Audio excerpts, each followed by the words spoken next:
Make co-host. There we go. Mm-hmm.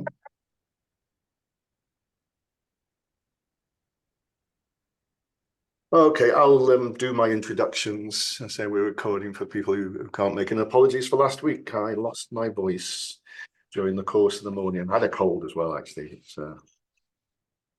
But it's the continuation. A word of warning before we start proper. You might have heard one or two of you before we started. I was talking to Kelly. I have had problems with my Wi-Fi, BT. I was doing a podcast recording and it sort of went, just after lunchtime, just after midday.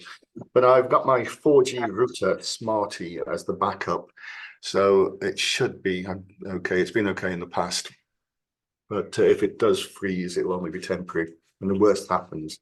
I mean, it's usually quite good actually, but the worst happens, I might just have to temporarily switch the camera off, which takes all the bandwidth. Do ask questions throughout. It's not a big group of people, I know, but do ask questions throughout, and do feel free to put your cameras on if you wish. And it's various aspects of development land during the course of the afternoon. So we'll try and finish before 5, and we'll have a break about midway through.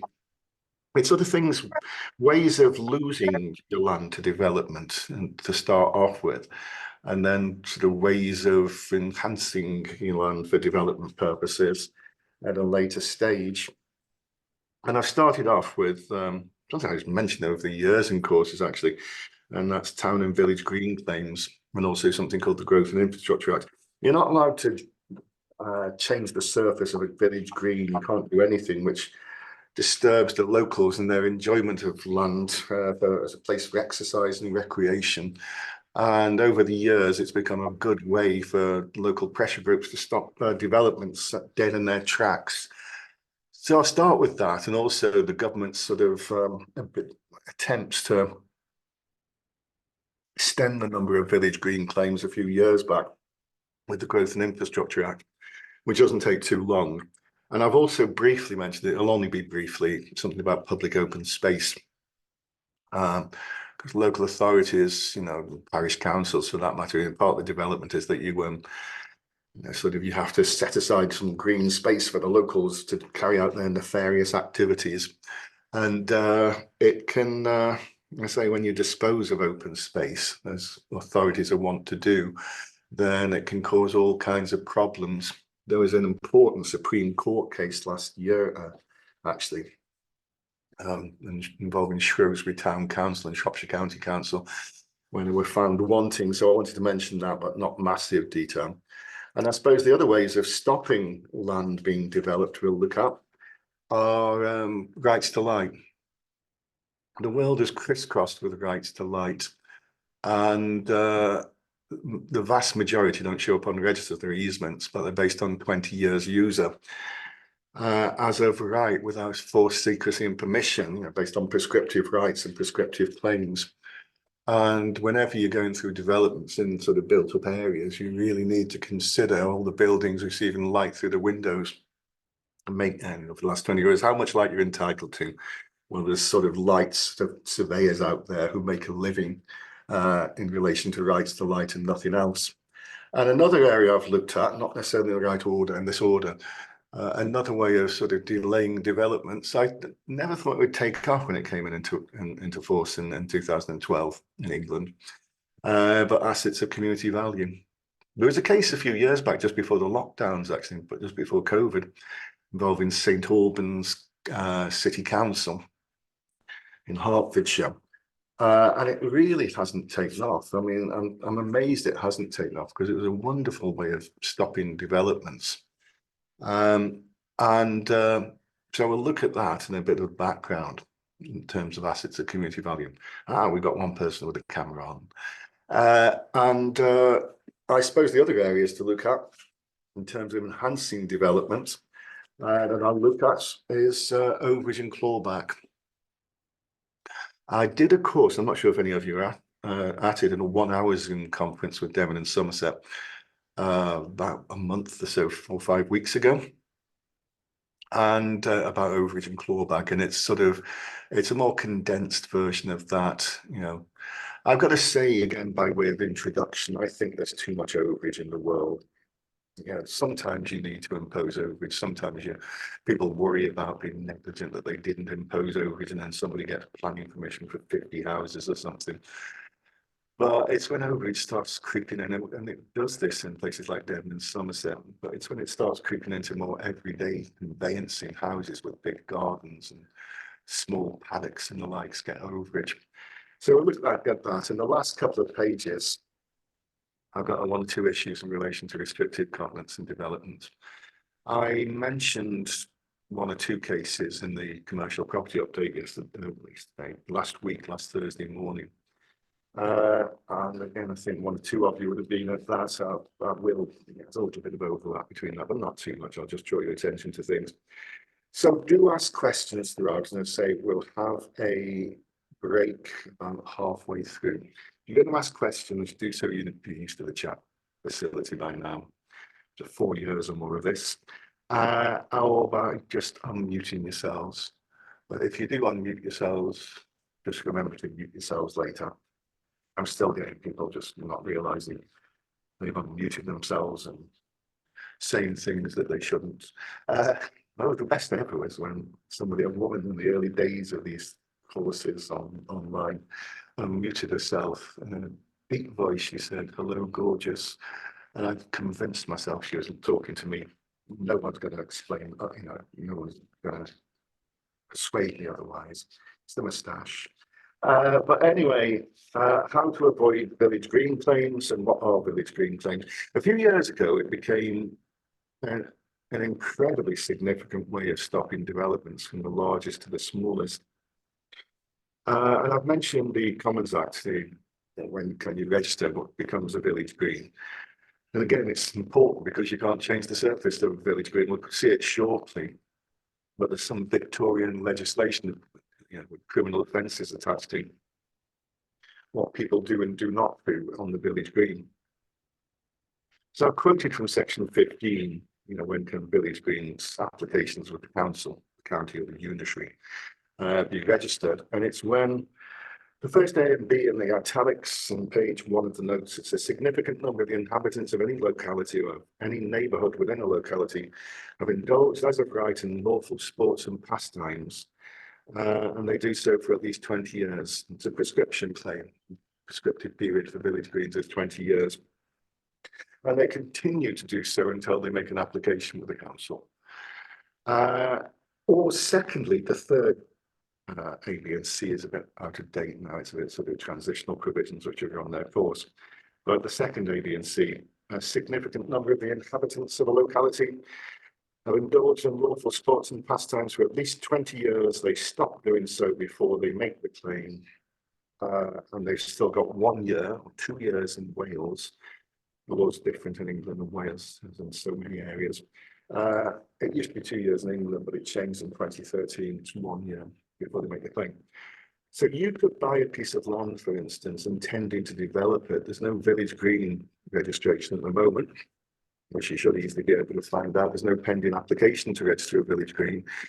You can even have a site inspection. There's no evidence that the locals using the land as village green because they haven't done so for 6 months. You buy intending to develop, and they've got 6 months to make a claim. And a lot of the locals realise the fact. And I've mentioned the legislation on the protection of village greens. Still in place to this day, Section 12 of the Enclosure Act of 1857. It's illegal to do various things on the village green. Erect any fence on the village green, drive cattle, so don't do that. Lay rubbish on the village green, and I've paraphrased it. Spread manure, I remember, is one of them. It's legal to spread manure on the village green. So if you've been doing that, then you must stop running now. Or do any other act whatsoever to cause injury to the town and village green, or to the interruption, use and enjoyment as a place of exercise and recreation. You can't build on the village green. And you stop the development if it becomes village green, with a few provisos. You'll see how you might swap one line for another. Then I've mentioned the other piece of Victorian legislation which is still in place. And again, these are criminal offences. Section 29 of the 1876 Commons Act. It's illegal to encroach or sort of any erection on the village green interfere with the occupation of the soil and the use of the soil and so on. Again, you can't build, you can't dig trenches, permanent trenches on the village green. There are more village greens out there than you might imagine. And they don't have to be green and they don't have to be in villages. That's one of the issues, and it's also based on lawful pastimes. It's going to be used as a right without forced secrecy and permission or permission. Just like prescriptive rights generally, just like prescriptive easements. If you're secretly carrying out your pastimes on the village green, you can't claim, or on the land, you can't claim village green after 20 years, the locals. If you're getting permission to be on the land, often you get, especially with local authorities and the likes and government bodies, but in the private sector too, you might see it as sort of unacceptable politically to actually stop people being on the village green, but you don't want them to have absolute rights to use that particular piece of land, but you don't want them to suddenly be able to claim village green 20 years later. Just like footpaths, so you give them permission, you've got notices around about, you hereby permission, you can withdraw that permission at any time. I say the pastimes might not be what you're expecting. There's an amazing number of House of Lords Supreme Court cases on village greens, an inordinate number, and probably the most important, well, the Oxfordshire County Council case was one track grounds, land that was earmarked for development in North Oxfordshire. And the locals put in a claim for village green. They didn't want social housing being built on this particular piece of land. It was marshland. I say in North Oxford. North Oxford's where all the Dons live. They based their claim on dog walking. Primarily, people would walk their dogs around this marshland, defined paths and likes, and that was decided to be a village green. And once it becomes a village green, you're not just limited to dog walking. You can carry out any pastimes. And you're not just limited to the locals using the land, it's general. And you've all but stopped the development, subject to what we're going to talk about with the growth of infrastructure like that.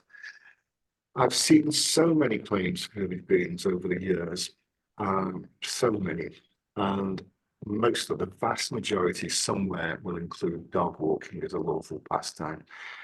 There seems to be dogs under, in this country prepared to swear under oath that, they've been walking there for 20 years. I don't think it's the same dog. When I was a puppy, not again, we're not going to walk around the village green again, are we? But anyway, the most important case is the Lewis case. Lewis was of national significance. It gave rise to some parts of the Growth and Infrastructure Act. I remember mentioning it in updates years back and the likes, just general updates. And it got into national news. It was in the Sunday Telegraph and the Sunday Times. And that's why the locals got to find out about it. It gave rise to a whole huge numbers of claims, and I say legislation was passed accordingly. It's got to be used as a right, as we said, without forced secrecy of permission or permission. But it used to be thought that you could have implied permission to be on the land, in that it's understood you can use that land, but you defer to the owners.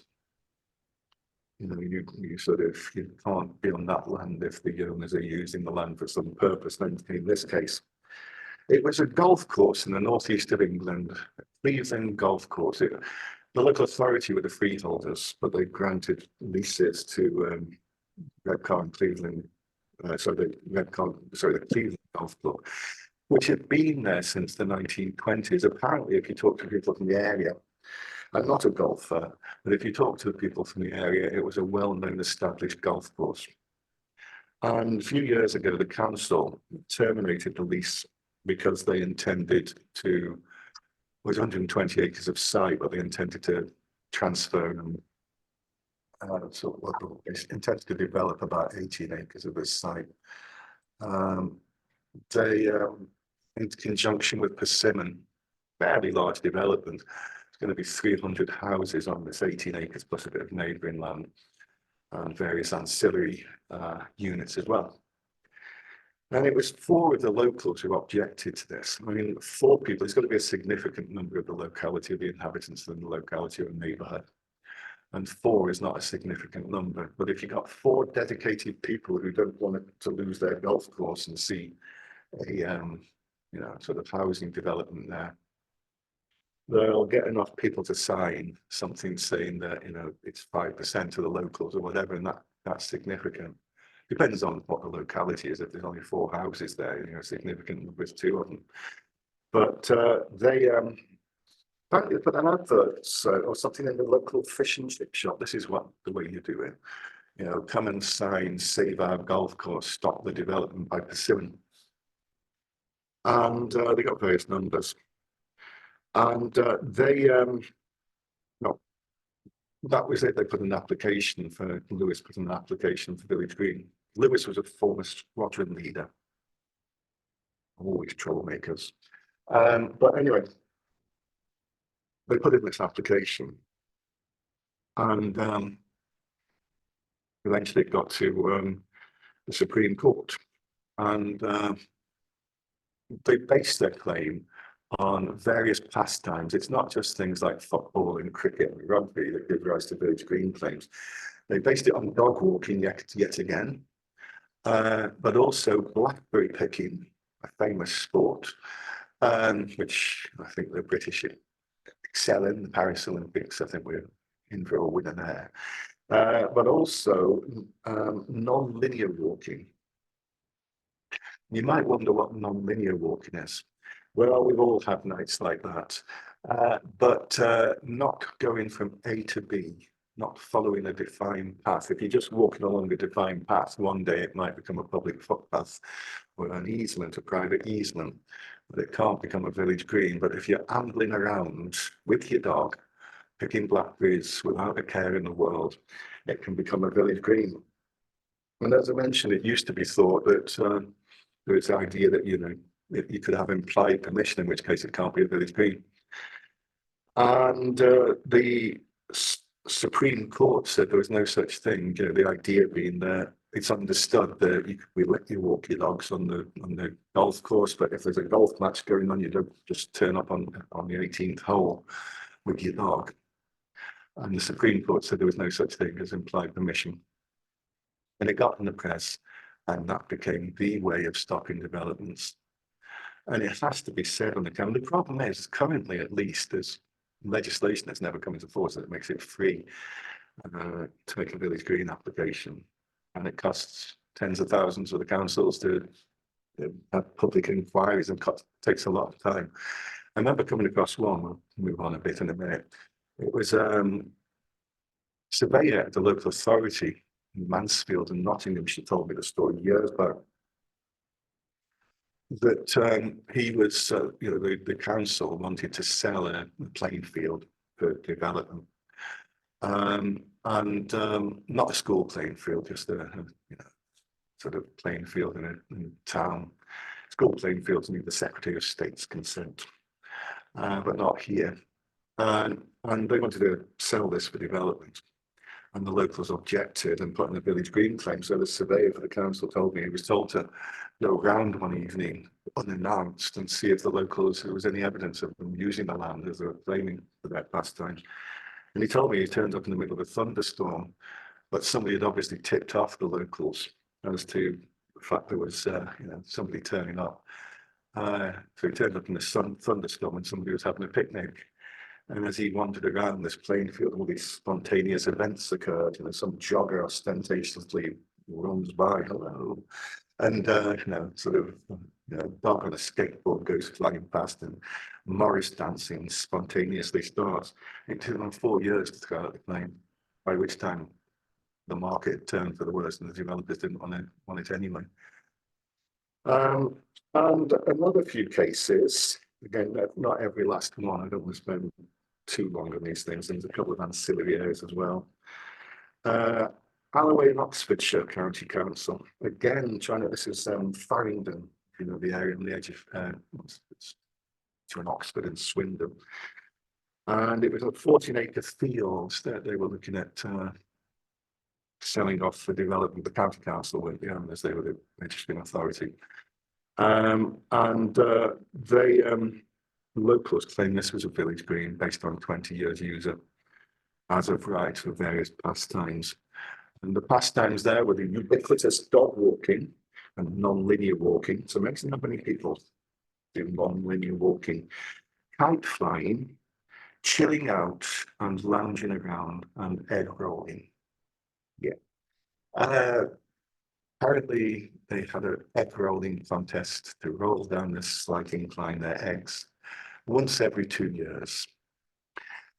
Starting probably 2 years previously, but the court accepted that that was a village green based on lounging around and chilling out. I've come across others which, I mean, there's supposed to be a degree of continuity. You don't go kite flying every day, but it's sufficient continuity. There's been several cases involving sledging, not in the cricketing sense, not the ancient English custom of standing behind people's backs, giving them verbal abuse. But you tend to only go sledging if there's enough snow. But they still successfully make planes. And what can you do? We'll come back to the Growth and Infrastructure Act. But what can you do to prevent village green claims? Well, in Taylor and Betterment, this was White Regis. It's the west, I think it's the west of White Regis and Markham, the west of Weymouth. And this was some land. It's a good example, actually, when going on for years, the background to this. It was 46 acres of sort of grazing land, which developers had purchased intending to develop back in as long ago as the late 1980s. They purchased this land. For those who are not old enough to remember, I can remember the 80s, but the market fell off a cliff at the end of the 80s and into the beginning of the 90s. So developers have purchased this land intending to develop it and so on, and now they don't want to develop it. It was in, the property market was in recession until well into the 1990s. I mean, prices in parts of London more than halved, I remember, much worse than the financial crisis of 2008, 9, 10. But anyway, they don't want to develop this site after all. And what they do, it's 46 acres, they fence it, but they can't fence it massively. You leave, they do just picket fencing and put signage up, no trespassing, this kind of thing. The locals just ignored the fencing, broke down the fences and continued with their walking dogs and so on. And then when the fences are being broken down, other locals just pass over, step over the broken down fences. And then by the sort of mid-2000s, the market has picked up dramatically just before the financial crisis, and they want to go ahead with the development, and the locals putting a claim for village green. Originally they succeeded, but then it went to appeal. It eventually got on different grounds to the Supreme Court. But eventually the courts decided that if you've fenced off land and people are breaking down fences, that's not with permission. That's with force. And even if you are not breaking down the fences, then if you're stepping over fences, you should realise you shouldn't be there. And you should put signage up, but only, as in that Smith and Bruce case on top of page 3, which is all about public footpaths being very similar, not quite as fatal, but claiming the public footpath after 20 years, the public at large using it, or I say private individuals would claim an easement, and they can not stop the developments, but require you to divert things and reroute. But you only have to fence commensurate with your resources. You're not supposed to spend an absolute fortune, 46 acres of land. And you've got a few other cases besides, which I'll leave to you. And you've got mention of Adams and Padico and Taylor and Betterman. Joined together in the Supreme Court, Taylor and Betterman, this was the second stage. In both cases, the Supreme Court said that you can apply to deregister already registered village greens on the grounds it shouldn't have been registered in the first place. And it doesn't matter, in Adams and Paddock, they'd waited 14 years.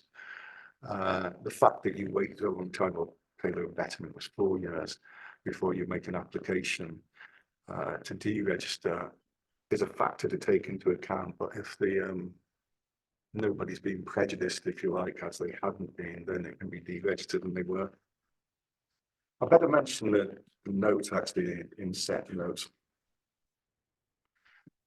The idea of rectifying the register, since December 2020, there's about 7 authorities throughout England that you can't rectify the register. And there's another 2 coming in March 2027.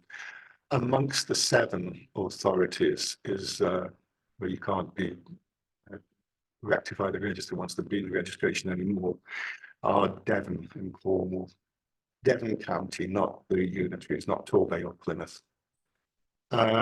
So that isn't open to you. So how do you stop the village green claims? You got BDW and Spooner, Barrett David Wilson. This was in South Wales, Monmouthshire. Went just up the bridge, the Severn Bridge. What happened here is the start of this whole series of cases. They involve local government, but they're not unique to local government.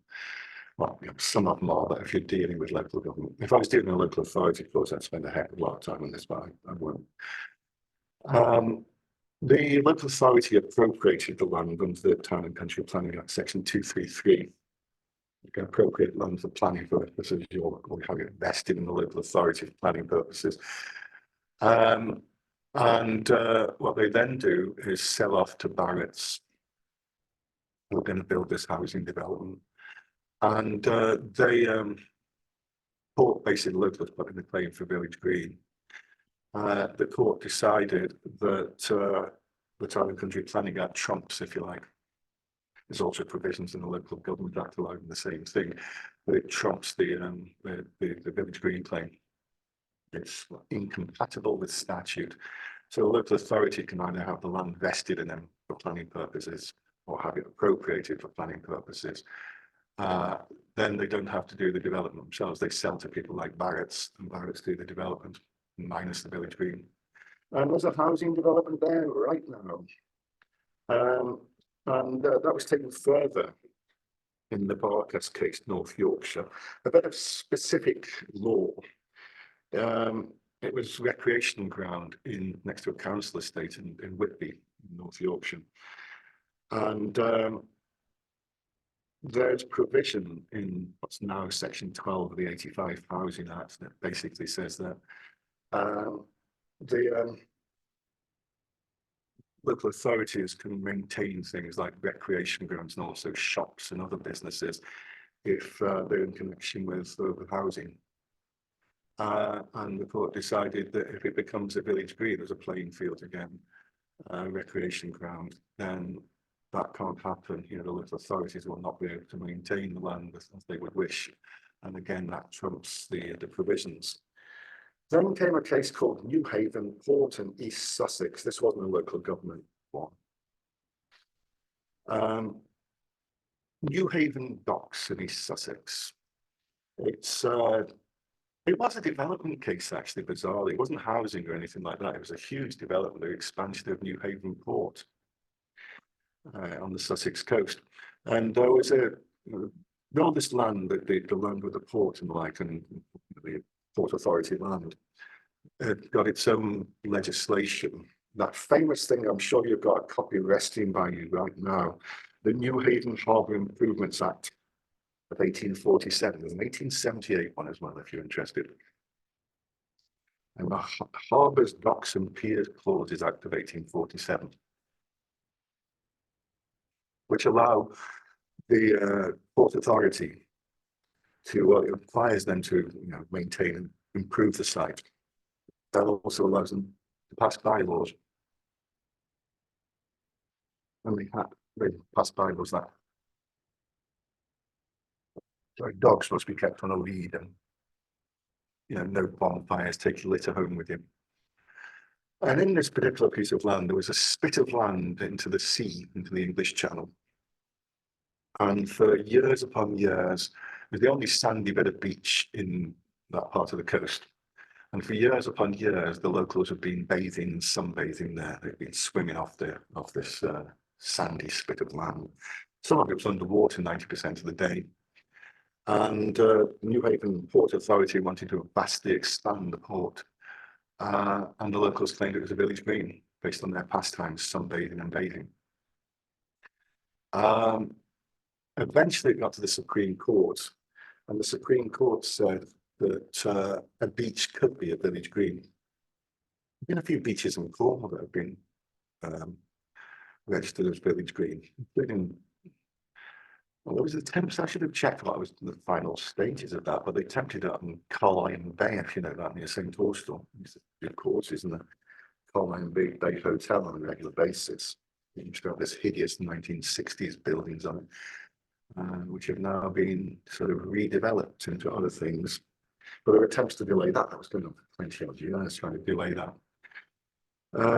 But they went on to say in the Supreme Court that if there's some statutory incompatibility, it can't be a village green if there's some statute that overrides that.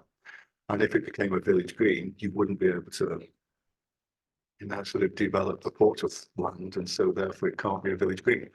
But they left it a bit open as to what actually statutory incompatibility means. And again, I'd spend a lot of time if local government lawyers here. But then you've got the Lancashire County Council case and the State Secretary of State from Violent, a school on the edge of Lancaster. And over to page 4, the NHS Property Services in Surrey County Council, Leatherhead Hospital in Surrey.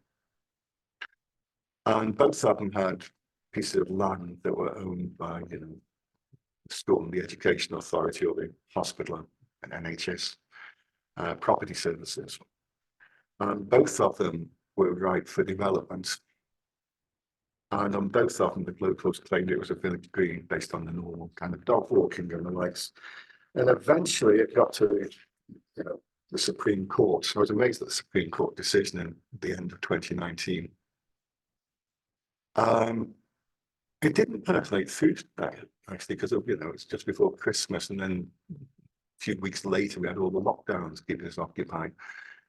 And so it's not even talking to local authorities, it's not percolated through as much as it should. But does statutory incompatibility mean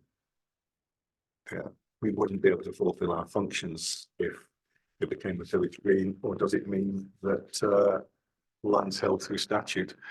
And the Supreme Court decided it means the latter. Any land that is held via a statute, the Education Act of 1944, the National Health Service Act of 2006, the hospital, can't be a village green. Suffice to say that almost all government land is held through statute and also utilities. So you can't claim across village green unless the local authority or whoever it might be, or central governments who are in the business of selling off their land for development, they have to sell at best value to local government, central government. It's an aspiration for us all, but they have to sell at best value. They have to impose overage if there's any outstanding valuation issues, even on the smallest scale. I will come back to it later, but MOD land disposals, 0.1 of a hectare gets you overage, because that's what the government guidance says you have to, military house or something like that with a bit of garden. But I'll mention one last case and then we'll look at the ancillary cases. I'll better mention something else actually. Come back to it shortly. TW Logistics. This was a case I've mentioned a couple of years back in updates. Goes against what a lot of people, including myself, had always understood to be the law. It's a Supreme Court case from the beginning of 2021. Essex County Council. It was not a development case as such. They weren't intended to develop this land, but it's got implications. It was a private port or private docks in Essex, a place called Mistley, the River Stour, if you're interested. It's a small private docks that's been there for hundreds of years. And there was several quaysides, but this particular quayside was about 100 square meters concrete.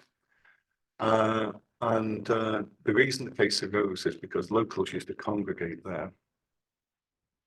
And lorries would come and load and unload boats and like, and health and safety executive told TW Logistics, the owners of the port, there's going to be an accident, so you've got to cordon off this land, and that's what they did. And the locals objected. This is one of the problems you've got if you're a developer. There was one local, Mr. Tucker, who spent the next 10 years of his life doing nothing but arguing this is a village green. You get the same assets of community value. You can always tell when there's a parish council at the time on their hands. And he based the claim, they based the claim, others agree with him, on this is where the locals would chatting was one. Feeding the swans, there was another pastime they based it on, and catching crabs, which I should rephrase, I suppose. Crab fishing, that's probably the best way of putting it.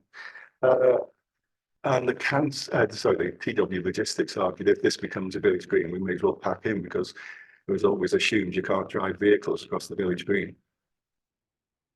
Full stop. And the Supreme Court said you can drive vehicles, you can live together with one another. And it's not unlawful to drive across village greens. It did surprise me that. But that's what they said. And one last case, which is important actually, and I've got news for you, which I couldn't have told you if this had happened when it should have happened a week ago. Section 16 of the Commons Act, what can you do in relation to village greens if the locals, if it's already a village green or the locals want to make claims or come across making claims, new claims shortly? Well, you can apply to the Secretary of State to deregister the village green. You can't in Devon and Cornwall rectify the register anymore. But you can apply to deregister village green if the area is no more than 200 square meters. If the land you're, want to deregister, you don't have to offer an alternative. If the land is more than 200 square meters, which it tends to be for larger developments, you have to offer alternative site. And in determining the application, the Secretary of State is supposed to take into account those factors, the interests of persons having rights in the land, other people in other neighbourhoods, public interest, and any other factors. Public interest is things like architecture, landscaping, protection of the landscape, other public interests, and so on. Nature conservation is one of them. And there was a case last year, Strack, Secretary of State, somewhere in Hertfordshire, which said that in that list is not included, whether by design or not, you don't have to take into account the local inhabitants who've got the right to use the land as village green. That's not a factor. Strack, this last few days, beginning of this week, has been confirmed by the Court of Appeal. So that is a bit beyond reproach now. So that's the possibility. Swap the land, or just if it's less than 200 square meters, just apply for deregistration. No questions yet. And feel free. If a couple of ancillary areas which don't take too long down. It's next 3 or 4 pages. And then we get on to rights to lights and overage. See how time goes. You can't not mention the Growth and Infrastructure Act 2013. It's a big piece of legislation. There's a lot of things, and a lot of it is not really relevant to what we're talking about. But some parts were introduced because of a red car case, non-linear walking in the northeast of England.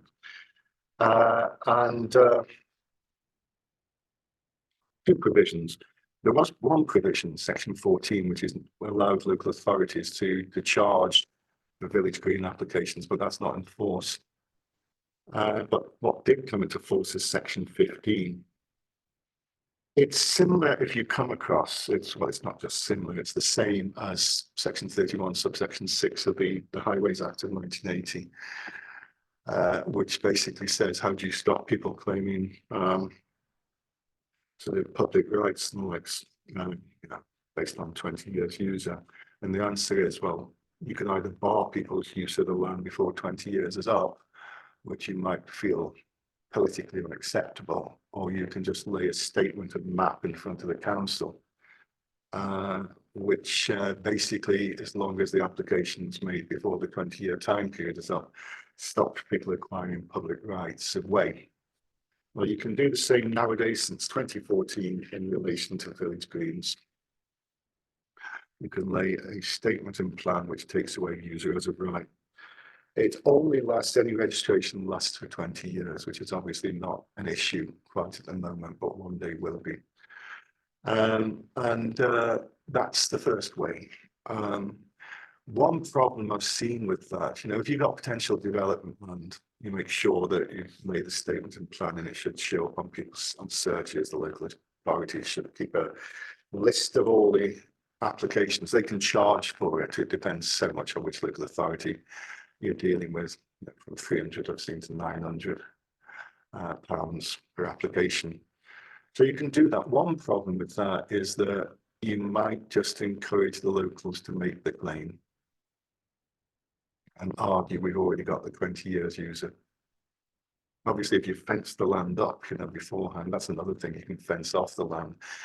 But I've seen so many examples, the locals then sort of arguing you can't fence off the land because it's a village green. The case I've glossed over, the Cotton School case, Bristol City Council, which is sort of the final decision pending, was all about that. Or Section 16 came to force on April the 25th, 2013, immediately on the Growth and Infrastructure Act receiving the royal assent, to stop people getting there beforehand.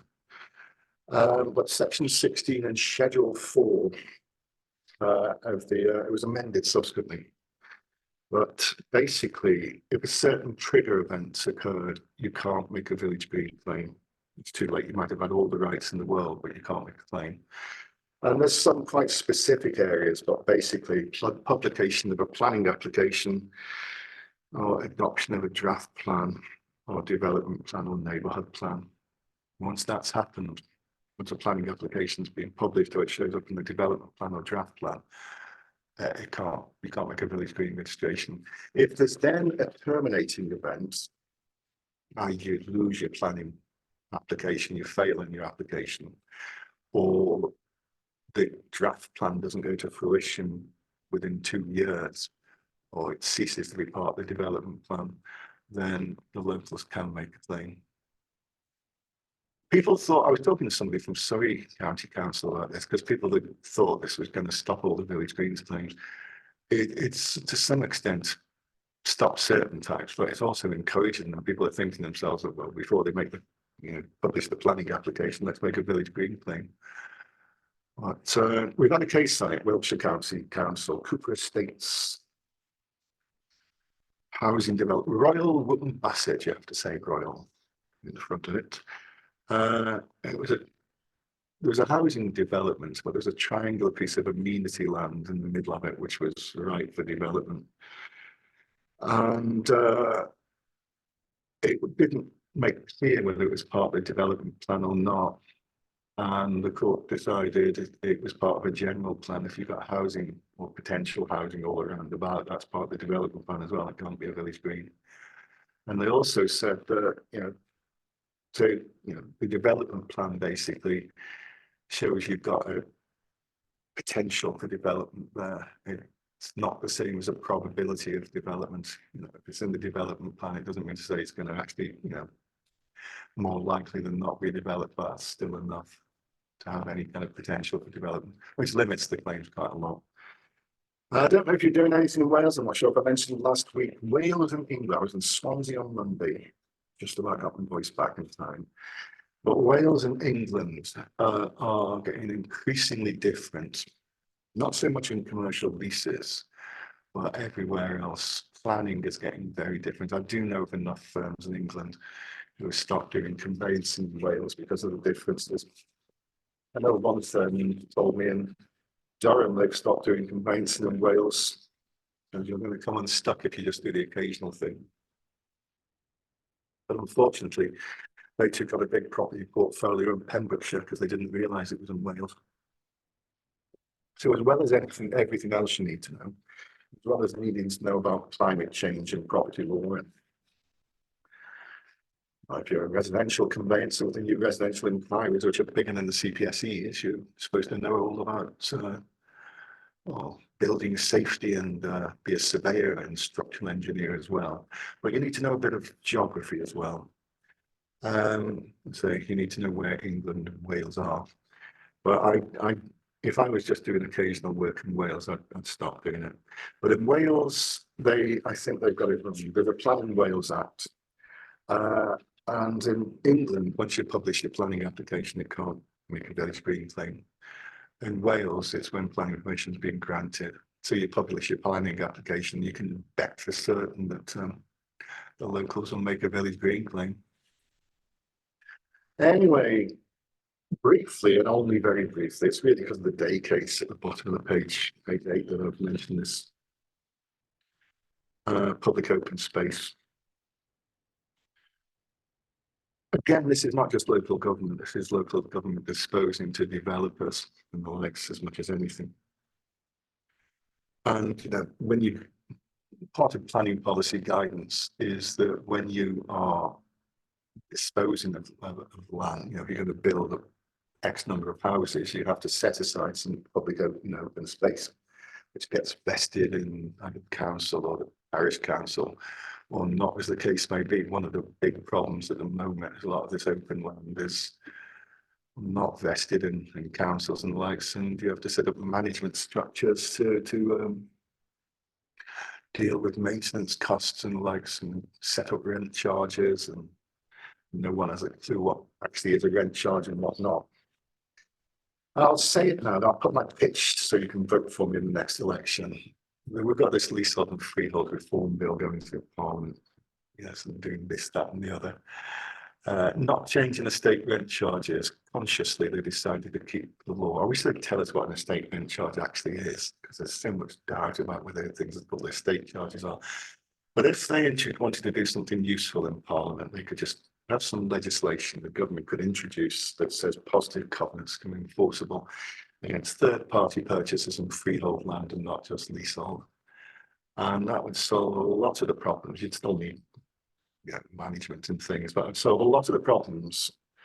It's the fact that positive covenants are not enforceable. But anyway, there's a bit of a doubt as to what amounts to, on occasion, open space. A lot of the measurements, the legislation goes back to something called the Public Health Act of 1875 and the Open Spaces Act of 1906. The local authority is supposed to hold on open space on trust for the public and the likes. And they've lost records of whether it's open space or not, but it's basically defined as land laid out as public garden or public recreational or disused burial ground. But just because it's, there is an Open Spaces Act, but it doesn't just, it doesn't need to be formally dedicated as open space.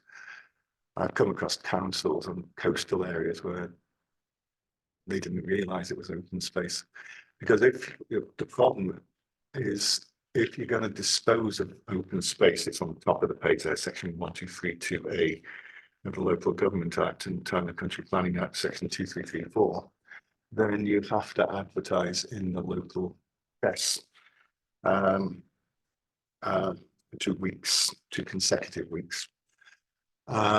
Because if you don't, you might be in all kinds of issues, and as we'll see, so might the person who purchases for development. You can have buildings on open space, but according to the Open Spaces Act, it's actually section 20 if you're interested. They can't cover more than 20th of the area. That Muir case in Wandsworth, I'll briefly mention, 2/3 of the way down the page, was Wandsworth Common in London.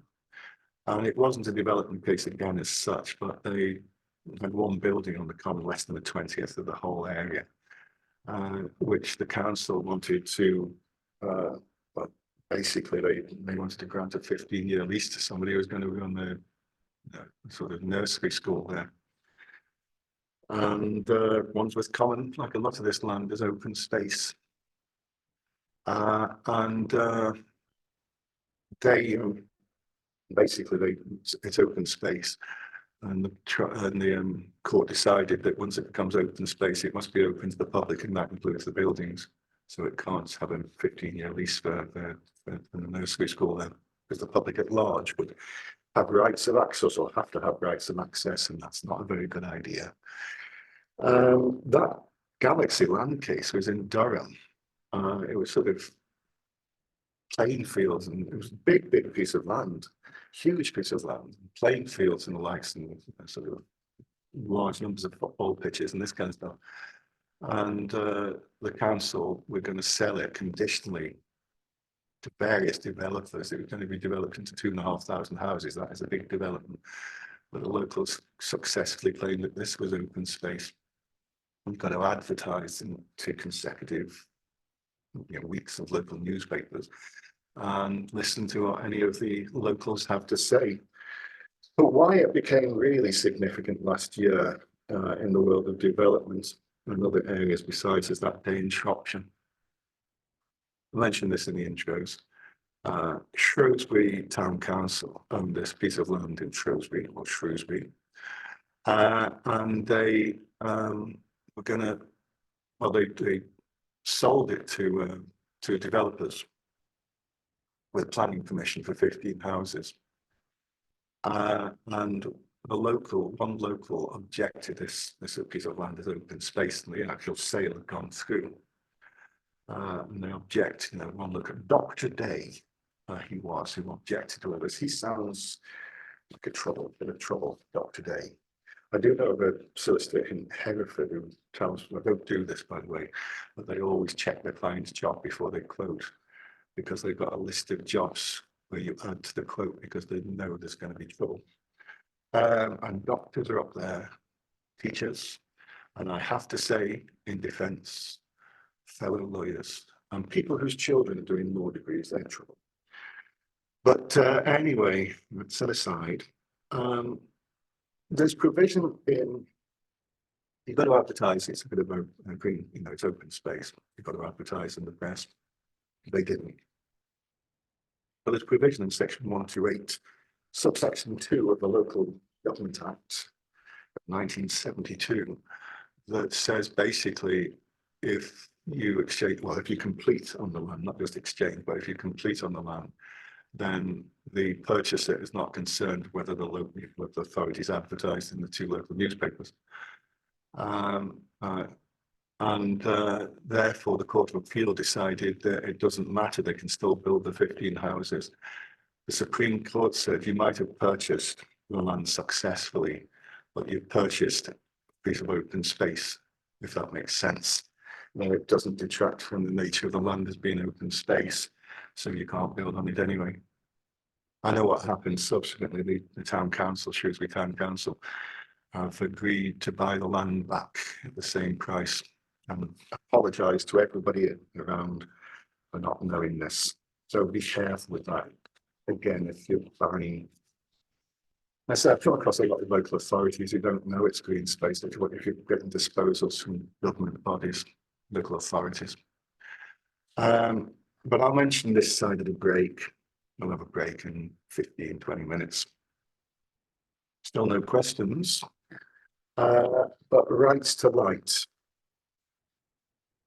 I think this is highly significant. I'll say after this, it'll take a bit of time to go through this, but then it'll be a good time for a break before we revisit overage. I think this is such a significant way of stopping development, from the largest to the smallest. And we're talking about, not just skyscrapers and the like. We're talking about, there's recent cases involving people trying to stop neighbours building extensions and the likes. And I'd mentioned I do easements courses where I mentioned rights to light in some detail. I did a face-to-face easements course with Devon and Somerset Law Society back in late January this year, where I'd have mentioned some of this, if anybody was there. It's easement. It can be an easement, can rights to light. And unlike, well, they're rarely expressly created. The vast majority of rights to light are prescriptive. They can be implied actually in Wheatland boroughs or transfer of part. But they, most transfers of part will basically say the only easements are those expressly referred to in the transfer. You know. So that sort of can potentially, it's not always that simple. But I've never known how to pronounce it. For ow in ping. Said you can have an easement to light, but it's got to be through a defined aperture. And a defined aperture is what you and I know as a window. You don't have a general right to light on your land. You don't have a right to light on your garden and so on. But you can have a right to light through a defined aperture, and they're almost all of them prescriptive. Don't show up on registers. The Prescription Act of 1832 is, or was well known as the worst piece of legislation, property legislation, on the statute book, but it still makes sense in comparison with the Building Safety Act. But there's an aside. Section 3 of the Prescription Act, rights to light are treated differently than all other prescriptive rights, and there's more ways than one of creating prescriptive rights than the Prescription Act. But this is the one the land registry tend to rely on. It basically says you can claim an indefeasible easement after 20 years. Use that as a right without force and secrecy and permission. The vast majority, access nowadays is the other one, but the vast majority of times the land registry will only give you a claimed easement after 20 years. It's not the law, but the person, you'll see on the serving owner's land, the person next door is claiming an easement. You want an indefeasible easement, and after 20 years, user has a right for light. You can try to, you should be able to get an indefeasible easement, unless it's enjoyed with a written agreement. There's a case or two on this that we'll talk about just before we break, I suspect. If you don't want somebody to claim rights to light 20 years down the line, when you sell off your newly developed property, then you give them written agreement. You've got, basically you've got a written agreement, you don't have rights to light. You should make it clear that that's not just now, but in the future as well. There's no set wording. But how much light are you entitled to? There's a lot of myths about this.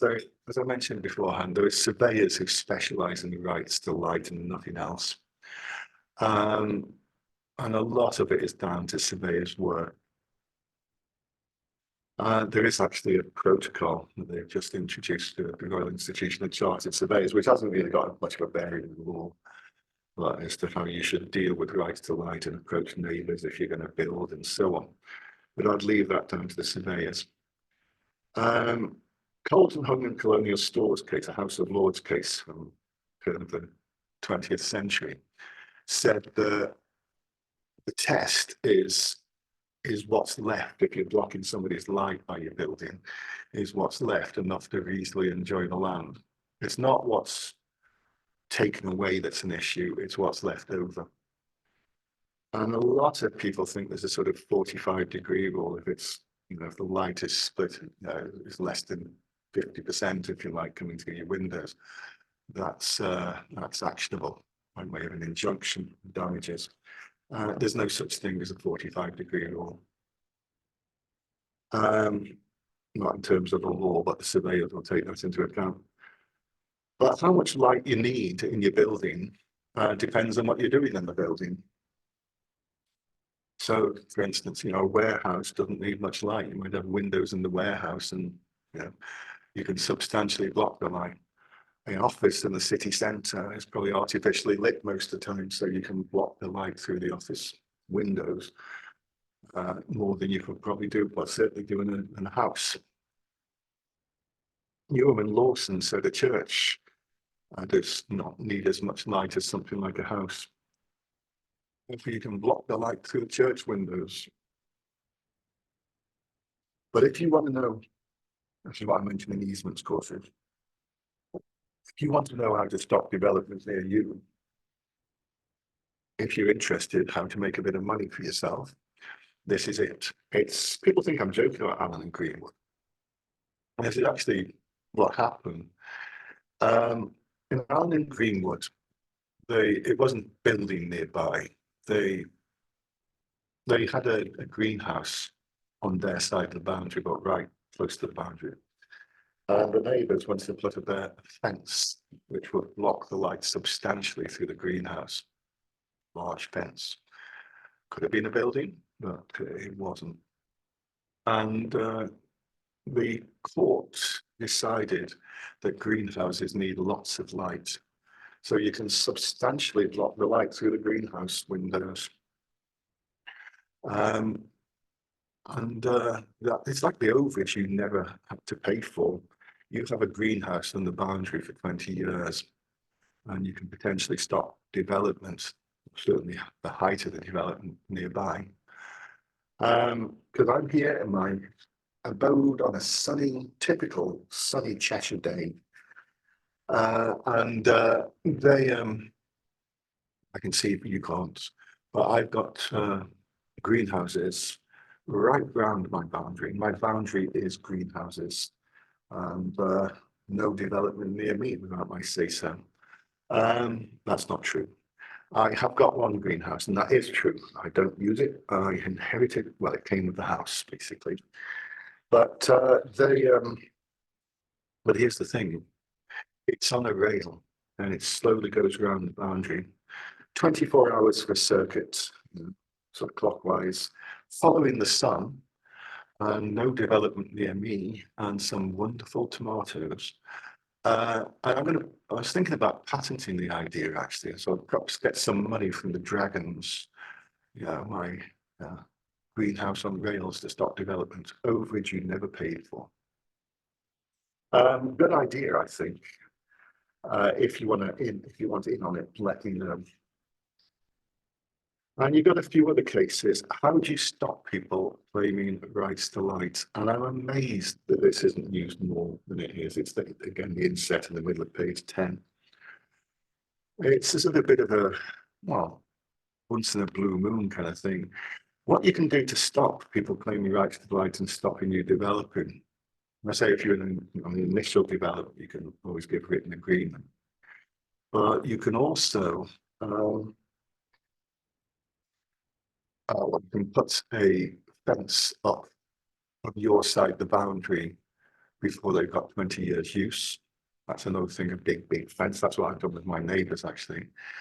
Or you can register a light obstruction notice under the Rights of Light Act of 1959. It's a sort of fictitious fence. After 20 years, you've got your right to light.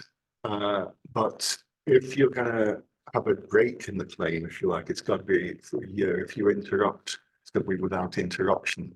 An interruption for a year of the rights to light means you have to start all over again. So to all intents, you make your application or put your fence up within 19 years and a day, because otherwise you can't have a year's interruption before it's too late. And you register a light obstruction notice as a sort of fictitious, blocking of the light. And it should show up on searches, local land charge. In my very long career, I've come across them, or people have told me about them coming across them on a handful of occasions, and I really don't know why they're so rare. If you've got a piece of land that's right for development. But I'll mention some other cases, and I say it'll be a good time to have a break. Tamares and Fairpoint Properties, Vincent Square. It was a development in London. A lot of the cases in London, big city developments, and it's not everyday housing. It's usually skyscrapers and the likes. What they basically were doing here, they were developing neighbouring premises which would block Westminster, and it would block the light, but only in a corridor. A couple of windows in this corridor, and one of the windows seems to have been boarded up at the time anyway. But they built, and the neighbours object. You blocked out the rights to light. The court decided it wouldn't be right to get an injunction in those circumstances, you can't stop somebody building the building, especially if they've already built it more than that shortly. But they did get damages, compensation based on the difference in the value of the property. So the enhanced value of the property, the betterment value of the property. And that was found to be, well, they based it on what the surveyor's, the valuer's favourite case, Stokes and Cambridge, which is all about. It's what overage tends to be based on, the starting point for betterment value. You know, you get a third of the betterment value. And that's what they got, was about £58,000 for blocking 2 windows and a staircase, you know, on a staircase, which one of them was blocked already. It's not that. I remember when I bought that little place opposite the Shard in London all those years ago, opposite what became the Shard. I don't think that will stand me in good stead. And I'll mention Heaney, HKR UK and Heaney. It's controversial. There have been residential, there was a case called Vegan and Paul a few years back, in residential property in Brighton. Said the same thing really, but it is controversial. Post the Coventry and Lawrence case. But it's an amazing example. It's in Leeds, and I know the very spot. Last week, it was the day before I did the commercial property course in the morning. I was meant to do this in the afternoon. I was in Leeds. I don't think I got my hold there. I was in Derby the day before, and that's the favourite culprit on the train journeys. But anyway, I was doing a course in a place called Toronto Square, and a building called Aspire, and that's the very site, you know, of this. I like to do courses in areas that buildings with property litigation slant to them. But it was the very place, so I can describe it well. Heaney had bought this property. It was a grade 2 listed building, and they bought it some time previously and spent £3 million doing it up as a sort of conference centre and offices and so on. And opposite the other side of the square, there was a large building, used to be Eversheds offices in Leeds, actually, but no longer. There was a large office that had been built at, been bought at great expense by HKR UK2. You know, the Heaney's building, Aspire, was a grade 2 listed building, Victorian building, former bank headquarters. And they wanted to build, HKR UK wanted to build a couple of extra stories. They got planning permission to build a couple of extra stories on top of their land. So what you do in those circumstances is what you should do, you're building upwards. You have a look around which buildings are obviously more than 20 years old receiving light. And it was obvious that this building opposite the square was, you know, within that category, and the light was going to be partially blocked. Not particularly badly, but they would leave that for valuers. Didn't notice anything myself.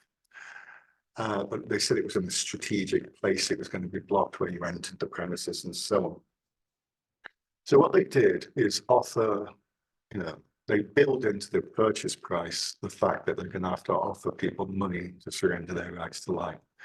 And they offered Heaney £20,000, which is practically a derogatory. And Heaney just ignored it, didn't correspond at all. So eventually they just went ahead with the building work, built the 2 extra stories. They let out one of the floors to an accountancy practice. And that's when Heaney struck. And wanted an injunction to pull down these 2 extra floors. They've been completely fitted out and saying one of them let out. But the court awarded the injunction. You got your injunction. They were basically told to pull down the 2 additional floors. Depends on which experts you believe. It will cost between 1.44 and 2.5 million to do that, plus losing your tenants and all that. What's noticeable if you go to Aspire now is the 2 additional floors are still there. But they would have paid a lot of money. You know, no one knows how much. What some people do is it's a secret. But they would have paid a huge sum of money to actually make that go away. And you have to be serious about it. Coventry and Lawrence said the starting point in breaches is that you get an injunction, but the court should be flexible. So it might not go the same way. Nowadays it is controversial. But in Ottercroft and Scandia Care and Scott A. Newell, then in Ottercroft and Scandia Care, they did go the same way. In a lot of these cases, the owners of the land have not done themselves favours by their behaviour, it must be said. We'll see this in the last 5-10 minutes when we return to restrictive covenants.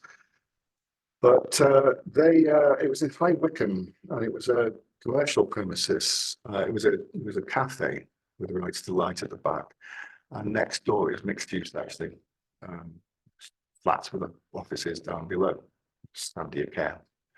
And they rerouted a fire escape, so it partially blocked the back of this cafe. It was decided that the cost of the reduced value of the land by having slight reduction in light was £886. You've got to admire valuers for their precision. But the building an alternative fire escape elsewhere would be £12,000, and that's what they were told to do, mainly because they just presented everybody with a fait accompli without negotiating. I think they just turned up for work one day and the fire escape was behind their windows and lights, so it doesn't do well. And finally, before we'll have a break now because it'll be a convenient time, it'll be 40 past. But Salvage Wharf and G&S Broth, something we mentioned before. This was in Birmingham. This is a big development. The Cube, hideous-looking building in the middle of Birmingham. It's basically where you give written agreement, and the court decided, it's a very esoteric decision. There's two possibilities. Firstly, you might give written agreement, you haven't got any rights to light now when we transfer to you, but you might be able to accumulate rights to light later, after 20 years, or we give you written agreement forevermore. They didn't make it clear. This was a huge development, but they didn't make it clear. But the court decided because of how much you paid for this, it must be intended forever. And that RHG and FT Pattern and City Plaza shares, these are not small developments. But they didn't make clear, they didn't refer to rights to light, the written agreement in relation to rights to light, but they still did apply. No questions yet. We'll have a break. I'm going to put my camera off because I don't want you to see what I'm wearing when I stand up. But do think about questions, and I'm going to 15 minutes, so 1:30-ish, like we say, and then we'll continue with a little overage and facets of community value. I'm aware I did overage 4 or 5 weeks ago with them in Somerset, but I do want to mention it, and I think most of you wouldn't have been there for that anyway, if not any of you. But so it's a bit about achieving value after the break. Let's get back in about 15 minutes.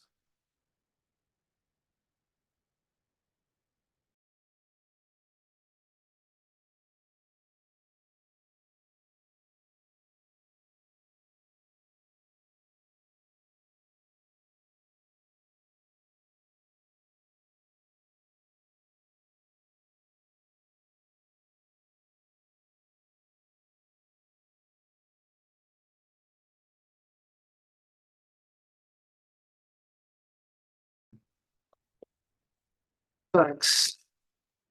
So still, worries. sorry? Okay. Okay, so still no questions. Okay. Right, so the latter part, the second half. I say I've included sort of 7, 8, 9, 10 pages on overage and clawback. But there are other things I wanted to mention. In particular, this Banner Homes case, I mentioned on assets of community value. Why that hasn't taken off is a bit beyond me. But to continue, but we'll spend a bit of time on this. And I say it's sort of, at least that this is not, how to prevent loss of value. It's more how to achieve best value. I suppose the two go hand in hand. But I could spend, as I mentioned in the first half, I did an overage course at Dazzles not so long ago.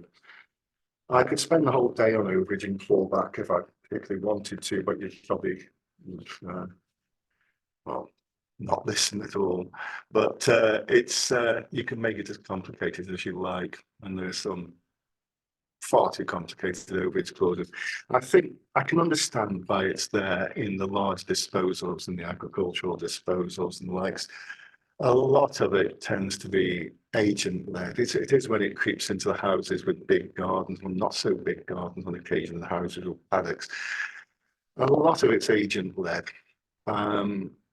Agents get worried about sort of selling a piece of land, and then purchasers get planning permission for a house or 20 houses or whatever, and they might get sued. A lot of it is fear from solicitors, I have to say as well, that, you know, if we don't suggest to the clients overage and clawback, we might get in trouble. But sometimes you can get so clever with overage and clawback, you're not achieving value, you're probably reducing it. And I remember the days, and who knows who's to know what's around the corner, that people had great problems, you know, people who agreed overage before the financial crisis. By the time of the financial crisis, the properties were basically mortgageless, unmortgageable. And even some of the bigger developments and bigger disposals, you know, it becomes unmortgageable. When it's a house with a big garden or a paddock, it's very specialist lending, and the specialist lending dries up when the market turns for the worse. But suffice to say, they do ask questions, but overage and clawback are not strictly the same thing. I have a habit of calling everything overage. Clawback, there's nothing wrong with having both clause, you know, both types in the same clause, and that frequently happens. But overage is basically you sell your land, and then when an additional profit is made, when you sell the additional house or houses, you give us some of that profit. That's what I call overage. Clawback is the easier. It's easier to police, and you know, you don't have to see evidence of profits and so on. It's that when you get planning permission, give us a percentage of the betterment value, the extra value. And it tends to work, as I mentioned before the break, on Stokes and Cambridge principles. Stokes and Cambridge is the value as equivalent of coal and the carbolic snowball company. It's that kind of moment in their careers. The first case they do was actually about compulsory purchase. If the land was landlocked, what does it do to the value of the land? It reduces it by the amount that you'd pay to make it not landlocked, and that's the starting point is probably about 30% of the betterment value. The upper limit is probably 50%. But anyway, you've always had them for many years, these clauses. They are not always been called overage clauses. They became very popular in a series of government disposals, central government disposals back in the 80s and 90s. Most notably was Herstmonceux Castle. It wasn't a case. It was a grade one, well, it still is a grade one listed building in Sussex. I think it's East Sussex. It was used to be the site of the Royal Observatory, and they moved in the mid-80s to Cambridge. And they needed to dispose of this land. Local authorities and central government are supposed to dispose of land as soon as reasonably practical, after it becomes surplus, and I'm supposed to achieve best value. It's an aspiration for us all. It's a requirement for government. And they get in trouble with the auditors if they don't. Selling a grade one listed building quickly with all the best value is not easy. With all the insurmountable problems you've got in relation to public inquiries and planning applications and so on. They sold it without overage. They sold it without dealing with the possibility of getting overage in the future. Getting planning permission, I should say, in the future. And they lost a lot of money for the taxpayer, and questions are asked in the Houses of Parliament and likes. Government bodies, government accounting rules were changed as a consequence. They have to impose overage, even in the smaller developments, 0.1 hectare, as I mentioned beforehand, certainly for the MOD and the NHS. So bear that in mind. The private sector followed suit. There was a lot of government disposals. If you remember, you're old enough to remember the peace dividend of the 1990s, whatever happened there. Sort of a lot of Ministry of Defence land being sold and so on. But the private sector followed suit, and then it kind of came, not just the fields and so on, but it came sort of creeping into, as I say, areas, even residential conveyancing, frankly, based on a state agent saying this is what you should impose. And I don't think they realise how complicated overage is. People ask me in courses, can you suggest some precedents for overage? I don't think there are any. There are precedents, but you have to adapt so much in terms of the client's needs. And there are, it's almost on occasion trying to predict the unpredictable is overage. So bear that in mind. I'll mention an example actually shortly. I'll leave the best value stuff to you. I said I don't want to make the rest of the afternoon, all overage. There are other things I wanted to mention, but I will mention stamp duty, land tax, land transaction tax if you're in Wales. It's pretty much the same. The forms are different, but it's pretty much the same. And you can get Welsh language versions, which when you get to overage, probably make more sense to you than the English language versions, quite honestly, of SDLT. I've seen people come unstuck on this. If you've got contingent consideration for SDLT purposes, then, based on a consideration which is based on a future event which may or may not occur, for overage, you're supposed to assume the event will occur, and the wording is no matter how unlikely. And you're supposed to calculate the final consideration.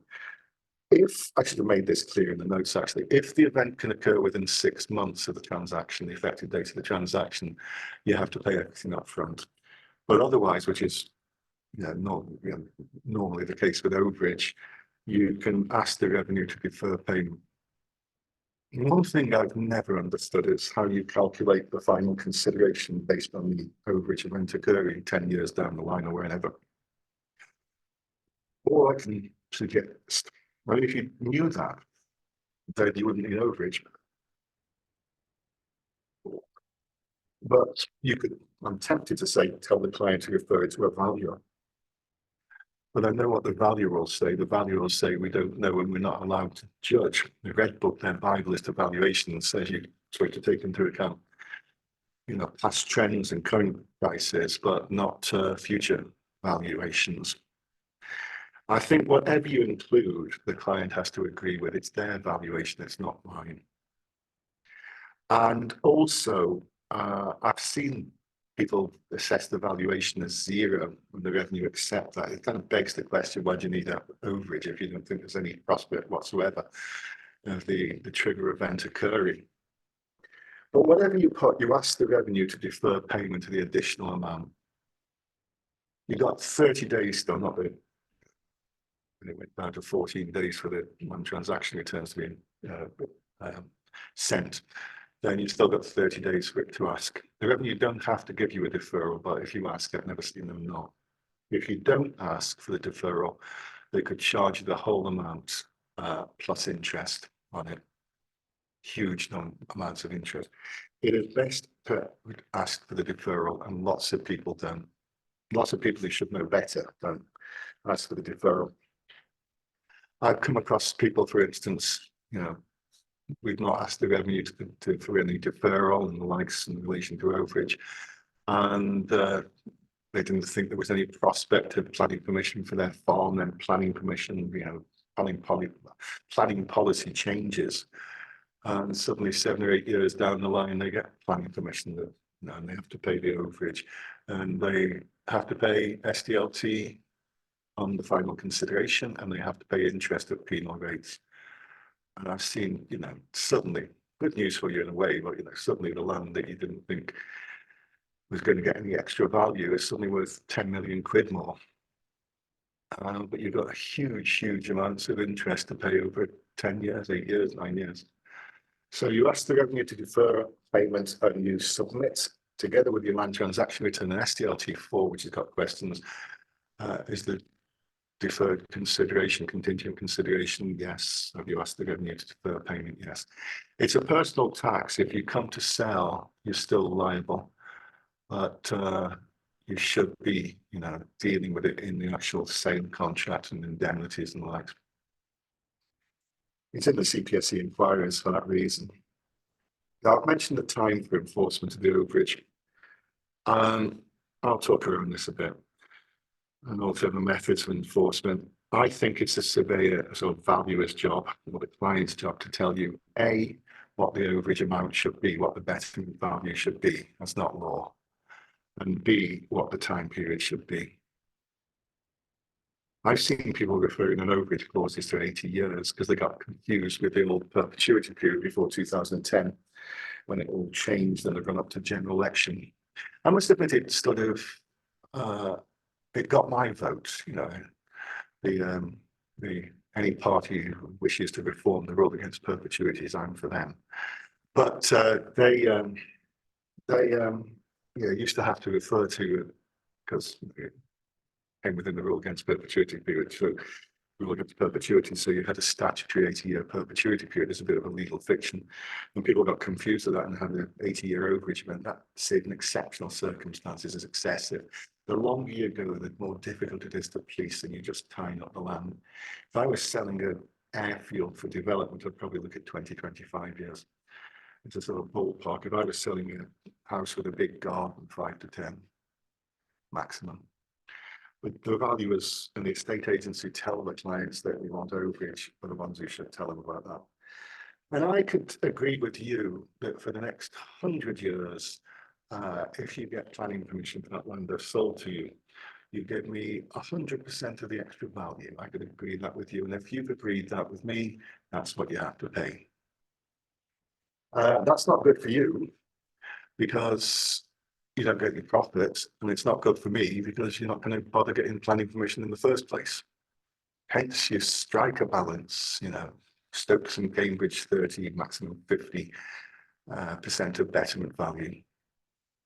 One of the great unknowns, one of the great secrets of property law is what happens if you, subject to the overage, sell, a year, 10 years, whenever later within the overage period. How do I make sure your purchaser is bound by that clause?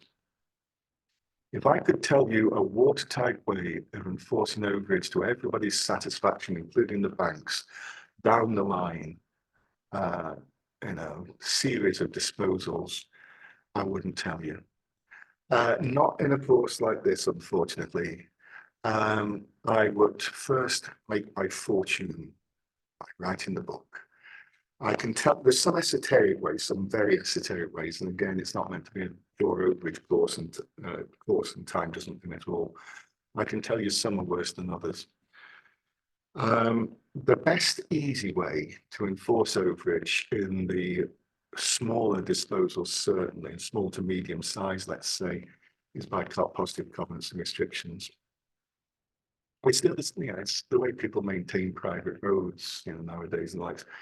Estate rent charges have fallen out of favour, but positive covenants and restrictions, as we mentioned previously, I'll go through the others. I mean, if I was to tell you the worst way of enforcing overage against third parties, it would be restrictive covenants.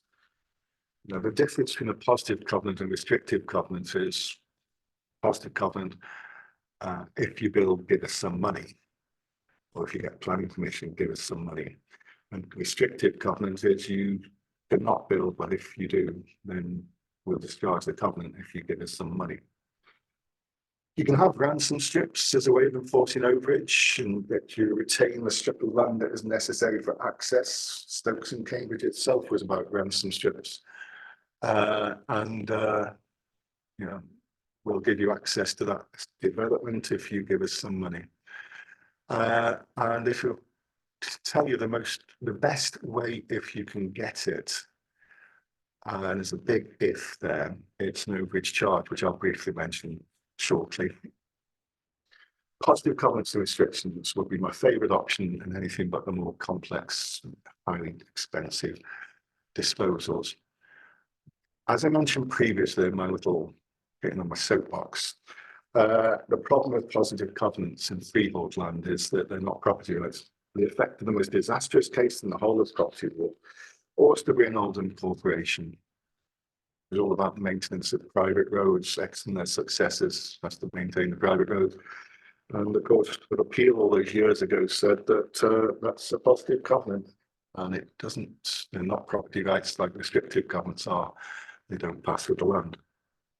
But it's comparative, but it's an easy way of making positive covenants binding. And that's by means of deeds of covenant as restrictions, as you'll appreciate. When I sell to you, I can require you to require your purchaser to enter into a deed of covenant with me and sue you for breach of contract if you don't, and I'll also back it up by restriction. The purchaser can't become a registered proprietor without my agreement. I get to give my agreement if I get the deed of covenant. And you can do that right down the line every time there's a sale. And that's the best easy way, and that's the one I suspect people who do overreach are seeing direct covenants and the restrictions on page 14. The worst way, and you still see precedents that do this, is by means of restricted covenants. Again, the last 5 minutes or so, much more of the day, there's a bit about restricted covenants. In cases that I did mention the commercial property update. For those who were there. But restrictive covenants have got so many issues with them, not least of which that they're the one property right that you can go off to a tribunal, the lands chamber. It's not as expensive as it once was either to get them discharged. I think it's £1,100, but then if it's contested, it's an extra 550 quid, and the admin side another 220. But in the great scheme of things, if you can get yourself a housing development out of it, it's not a lot of money. It's a lot less if there's no hearings. It's £275 or something. Not what it used to be, not as expensive as once. You obviously need all the legal support as well. But they can be discharged, not least of which, because they either prevent reasonable use of the land or they're obsolete. It's what some of the cases on the last couple of pages are about, but if you're dealing with housing development and there's restrictive covenants against building, then you're always going to be faced with an argument that we're told there's a shortage of housing. The planning authority thinks there's a need for housing. Why are you trying to stop housing? You're preventing reasonable use of the land and not securing practical benefits. So we'll come back to that in the last 5 or 6 minutes. But it's going to be a necessary argument, or it's obsolete. There's been a complete change in the character of the area. I'll perhaps mention, I might come back to Alexander Devine at the end, but I'll mention a couple of cases on page 14. One is buried Stockport and Alwaya developments, 1983. Bear in mind it's 40 odd years old. You can get compensation if the covenants are discharged, but it might not be anything closer to what you're expecting. I mentioned to you here on a bright and sunny Cheshire day, and typical of the northwest of England. People ask me why I moved from the West Country to Cheshire. It's because I'd seen a few episodes of the Real Housewives of Cheshire and thought this is the life for me. Not being disappointing, but where I am here in my house upstairs on a clear night, I can see the bright lights of Stockport in the distance, enticing me. It's quite a varied borough, actually. But the council sold off land. I say sold off. Part of the land was sold off to be developed, and it was developed. Part was going to be a council housing estate. Council housing estate was built, and part had to be kept open, no building, restrictive covenants against anything. A few years later, Alwaya Developments get planning permission from the council for 42 houses and go off to the tribunal to discharge the covenants. As mentioned previously, one reason you can discharge covenants is that they're obsolete, and the tribunal decided they were obsolete. It's not some rural idyll on the edge of Stockport anymore. It's next to a council housing estate and housing estate. The covenants were discharged, you get compensation. It's 40 odd years ago, admittedly, they got for all 42 houses. Compensation was based on the reduced value of your land. The reduced value of your land was your council tends to develop the same views of stockholders, which some parts is under the council didn't have to pay the developers money, but some parts is Man City football country. But anyway, they got £2,250 for all 42 houses compensation, whatever that is in today's terms. 16,000, I don't know. The overage clawback gets you the percentage of betterment value, which is going to be much higher than reduced value of the land. It's a much better bet, plus the covenants. I mentioned one other case, such as the death knell of these things, Cosmicombe, Southampton City Council. It's worth knowing this in terms of restrictive covenants and development anyway. Restrictive covenants, to be property rights must be, touching concern as the older cases are, benefit the land. This was a complicated set of facts and a big development. It was the land in the middle of Southampton. If you know Southampton, there's a sort of civic quarter where the civic hall is, and there's a theatre and sort of various other civic things. There's a gallery and a museum to the sea, I remember. But they transferred this land to the BBC, who was going to, and BBC built their offices there. It was the headquarters of BBC South. And they imposed covenants that the land should only be for the, used for the benefit of the BBC. The only people who could occupy this land would be the BBC.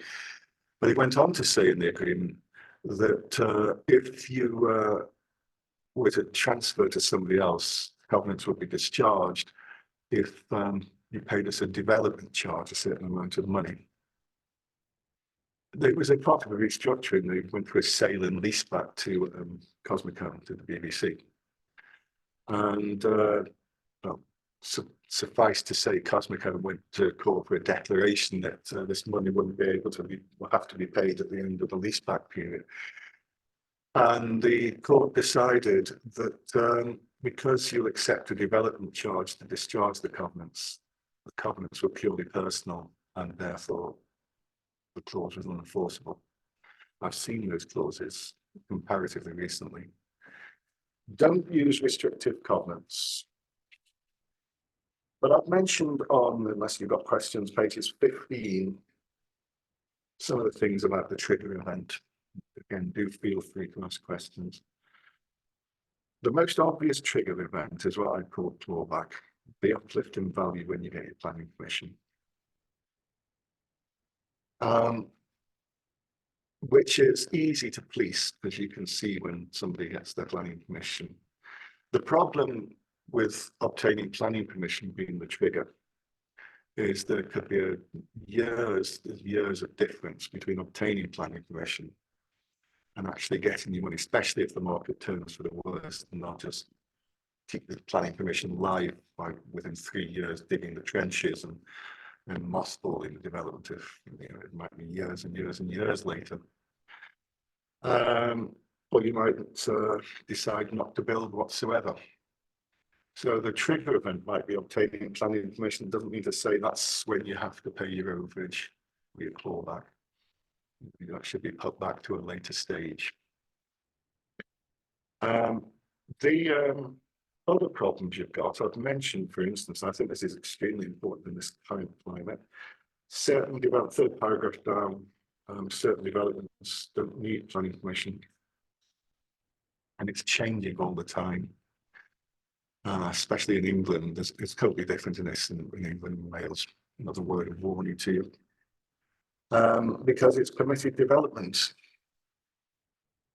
Permitted development rights tend to require prior approval from the council, which sounds like planning permission, but isn't. It acts quicker and it's more negative. You lay your plans in front of the council, publicised, and you wait 56 working days, 7 weeks to see if people object, and if not, you can go ahead. And if they do, a decision will be made. So it is a much quicker version. And it's been changing huge amounts this last 15, 16 years or so. I've given you some examples amongst many. since 2013, the Growth and Infrastructure Act, you've been able to build single-story extensions at your back of your house and so on without planning permission, subject to prior approval. I've mentioned on the bottom half of that page, September 2020.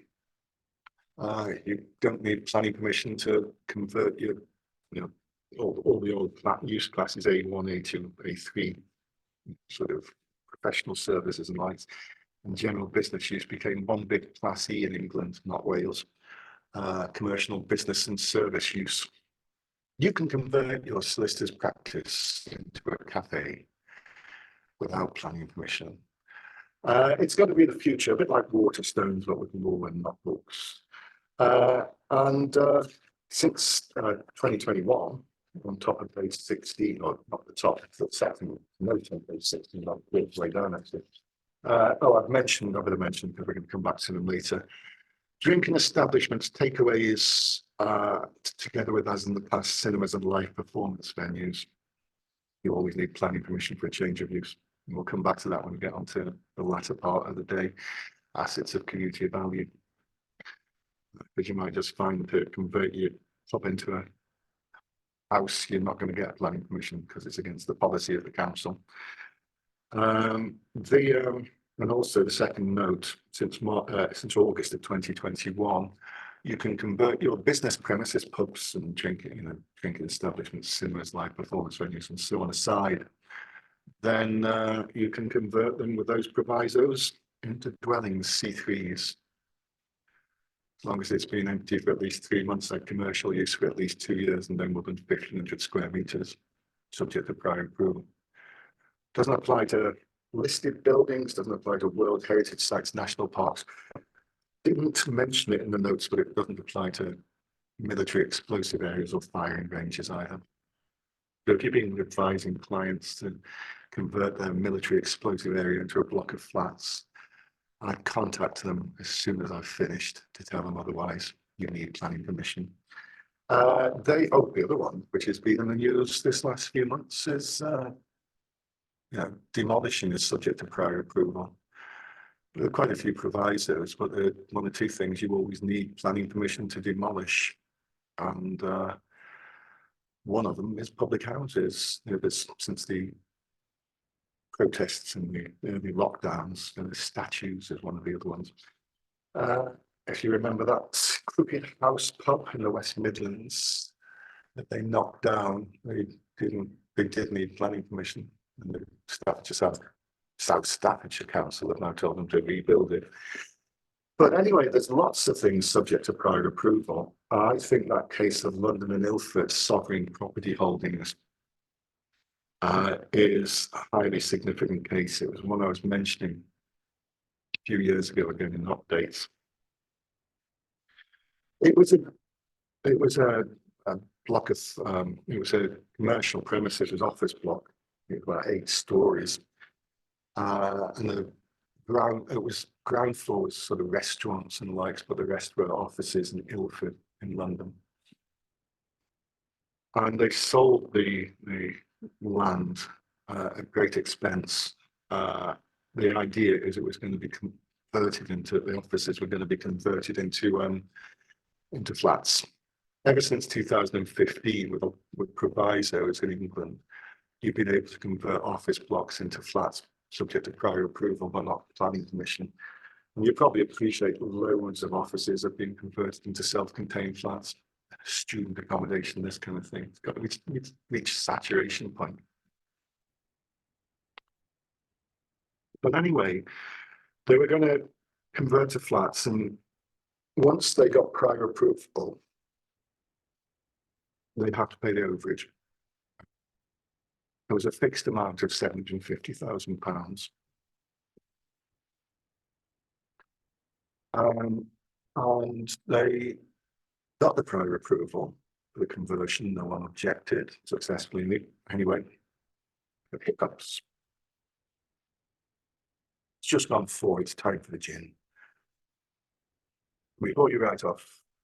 It's water, a bit of water. But you'll never know. They got the prior approval to convert into 60 flats, this office block, but they couldn't go ahead with the development anyway, because they couldn't get building regulations. Building regulations, especially for high-rise buildings, which this was, higher risk building in these terms, the Building Safety Act, which needs to be registered with the regulator. But they have beefed up and tightened up building regs quite dramatically.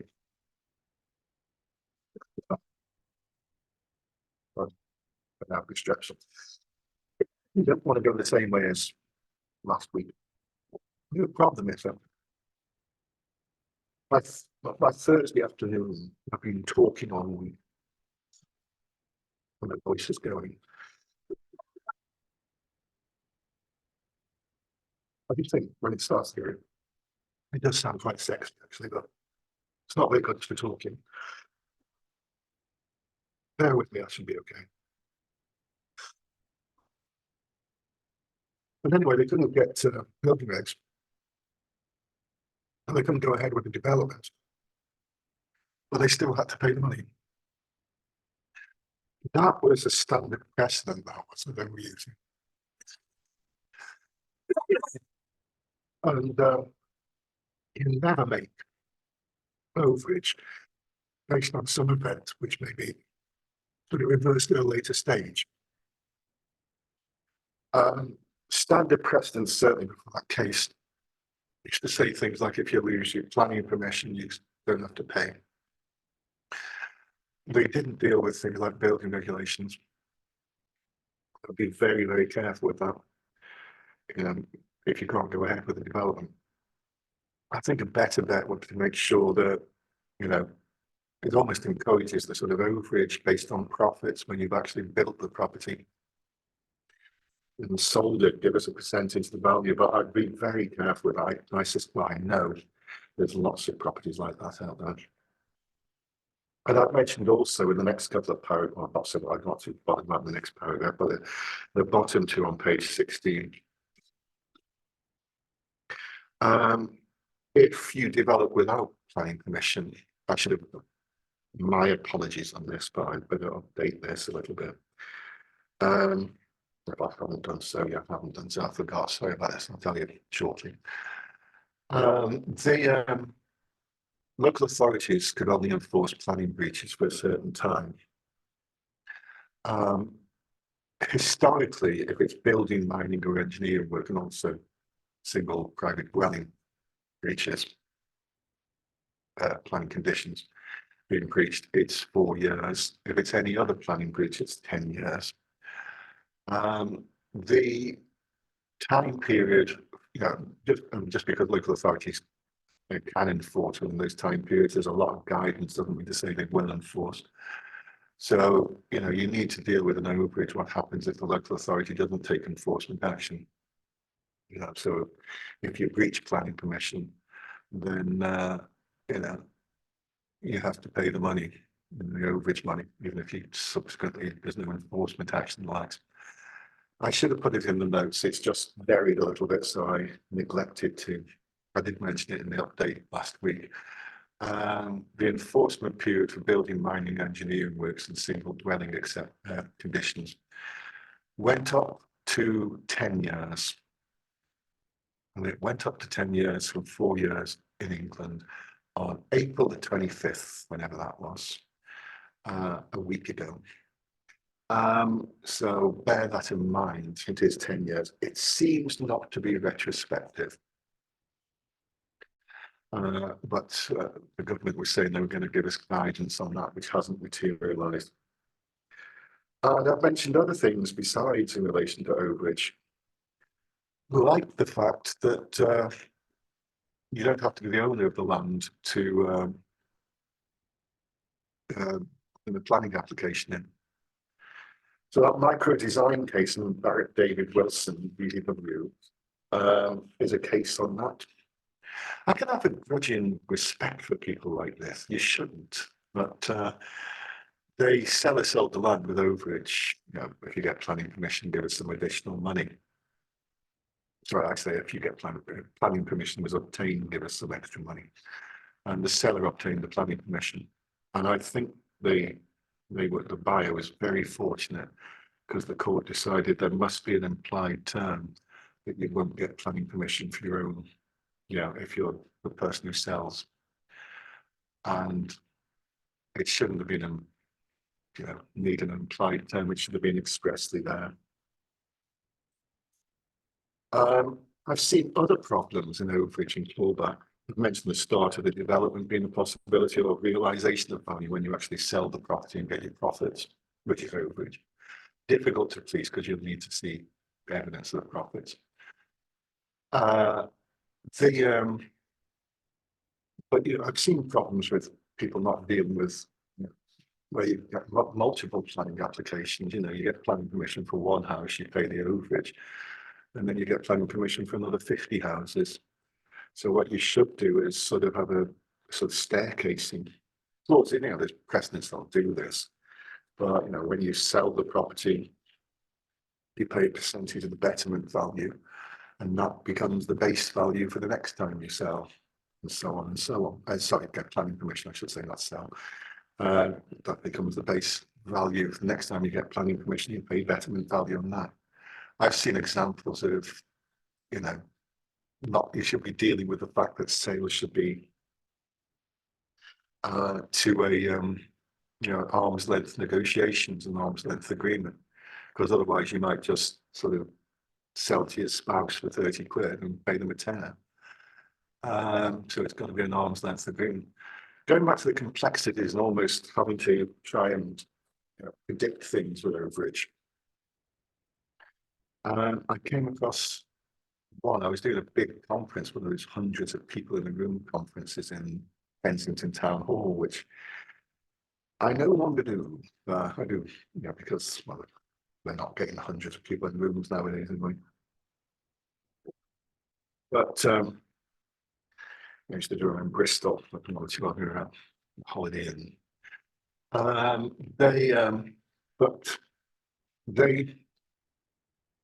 somebody asked me. It was in London, as I say, and it was he was going to get sued. He thought it was quite amusing. He'd never been sued before. He was looking forward to it. He seemed a bit, but he. In the big cities, you might just base overage on building upwards, which you do. And if you built an extra story or extra stories on this particular building, you had to pay overage. And what they've done is build a mezzanine floor. Small mezzanine floors don't even need planning permission. And they built this mezzanine floor, and we're arguing that a mezzanine floor is not an extra story, which they're probably right on. And therefore we don't have to pay the overage. And it's kind of predicting things like that. And it's not easy. I've mentioned a few cases, and then we'll get on to a bit about overage charges and then community assets and community values. I'll be a bit selective with these cases. As I said, I don't want to spend most of it, or I think I'm spending most of the second half on overage, but I don't want to spend masses of time. There's a couple of cases on conditional contracts which are sort of mentioned in terms of overage as well. I'll mention renewal leads and Lowry on page 18 of these notes. I think this is another case where it's almost asking for trouble. And they were very lucky to get away with this. There was another case similar to this involving the Ministry of Defence and the sale of military houses in a place called Little Rissington Airfield, and used to be an airfield in Gloucestershire, which was not dissimilar to this. It was a financial crisis, credit crunch situation, and Leeds suffered more than most. I remember going to Leeds doing courses in 2008 and 2009, and they were just half built, sort of blocks of flats just rusting away, it's been mothballed completely. But this was housing. And they had to pay overage, but because of the market at the time, the credit crunch, they didn't have to pay anything until the last house was sold. And it's inevitable what's going to happen. People just, you know, make a living thinking about how to get out of overage. I've seen so many flaws in overage clauses. It's just, certainly a majority of them, it's just a matter of how significant they are. They sold 80 houses, they didn't sell the last 4. And they were so keen to get their overage money. The original owners were prepared to buy the last 4 houses at market value, but they absolutely refused to sell them. And the court decided, again, very fortunately, that it must be implied that you'll sell to somebody who's offering market value. It shouldn't have been implied. You should have thought about it.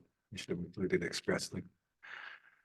I mean, the other thing they tend to do is that if you have to build social housing, you want to build the social housing where the land's subject to the overage because there's not the same profits. I see things like that all the time. But I'll mention Sparks and Biden on page 19. And SBS. SBS is a case I did mention in the update. But necessarily, I think you have to mention it. Sparks and Biden, top of page 19. What you probably don't realize in life is that President Biden, before he became president of the United States and leader of the free world, was a small-time property developer in Wimbledon. That's not true. Or is it? I've got no evidence one way or the other. What had happened is Sparks he was just a member of the public. He owned a garage in Wimbledon, and over years he'd bought various other sort of empty sites around about. And the plan was that this was going to be his pension, if you like. He's going to try and get planning permission and make his fortune, which would tide him through the rest of his life. But he had no sort of past history of property development. So he'd sold to a company, or I say he entered into a conditional contract originally to a company owned by Biden. And Biden would take reasonable steps to obtain planning permission within a reasonable time. And he did get planning permission for 8 executive houses, whatever they are. And then he would sell the properties, pay a sum of money, quite significant sum of overage money. And sale was defined as being either a freehold or a lease of more than 21 years. He got his planning permission, he built the houses and refused to sell them. He didn't say anything about having to sell within a reasonable time, he just refused to sell them. And he granted short-hold tenancies, 7 of them on the short-holds. He actually went to live in the 8th house. And presumably when the overage event has run its course X years down the line, he'll sell them, terminate the short-hold tenancies and sell them. And that was that was the plan, and they went off to court. And if Sparks had been somebody with business acumen, if you like, I think this would not have gone the same way. But the court decided that it must be implied that you would sell within a reasonable time, not just obtain planning permission and build, but sell within a reasonable time. And the case I mentioned to one or two of you a week and a bit ago, you could mention this in its own right. I was tempted to put it in a slightly different section as I did for the update. But it is the stupidest case of 2022. It's about 2 years old now. And it needs to be mentioned in any course about sort of planning, overage or development or whatever. I still can't believe the decision. And you might want to ask questions about this. I'm aware that some of you have heard it not so long ago. And I was mentioning it in updates last year anyway. In residential updates as well. It was a field in a place called Stoughton, which is in Leicestershire, in rural Leicestershire near Melton Mowbray. And SBS had purchased this property. They tried to get planning permission, but it failed. People objected successfully. The parish council objected on the basis of lack of amenity. So they decided to get rid of it, put it up at auction, put it up to auction. Mrs. Maheel and her husband were small-time but established property developers in the area. They were not just a couple of people who've, watched a few episodes of Homes Under the Hammer, which has got a lot to answer for. Yeah, had a few drinks one lunch and gone off to auction and bought a few properties by mistake and regretted it. These would have, these are people who've been to auctions in the past. They knew the score. The catalogue told them where they could download the pack. They didn't bother. On the day of the auction, there was clear sort of the hard copy of the pack is here. They didn't bother looking at it. There was actually something posted by the parish council saying that you're not going to get planning permission, but they didn't bother looking at that. If they'd have looked at the pack, they'd have seen the property at overage, and it was high overage, as 50% of betterment value is as high as you get. And they'd have also seen that the overage deed was there, official copies were there, and the overage was secured against third parties, as we mentioned, by deed of covenant and restriction. They bid way over the odds. They bid about £50,000 more than was expected for this land. They then got talking to a parish councillor immediately after the auction, who tells them that you're not going to get planning permission, so they refuse to go ahead with completion, having already exchanged at the auction.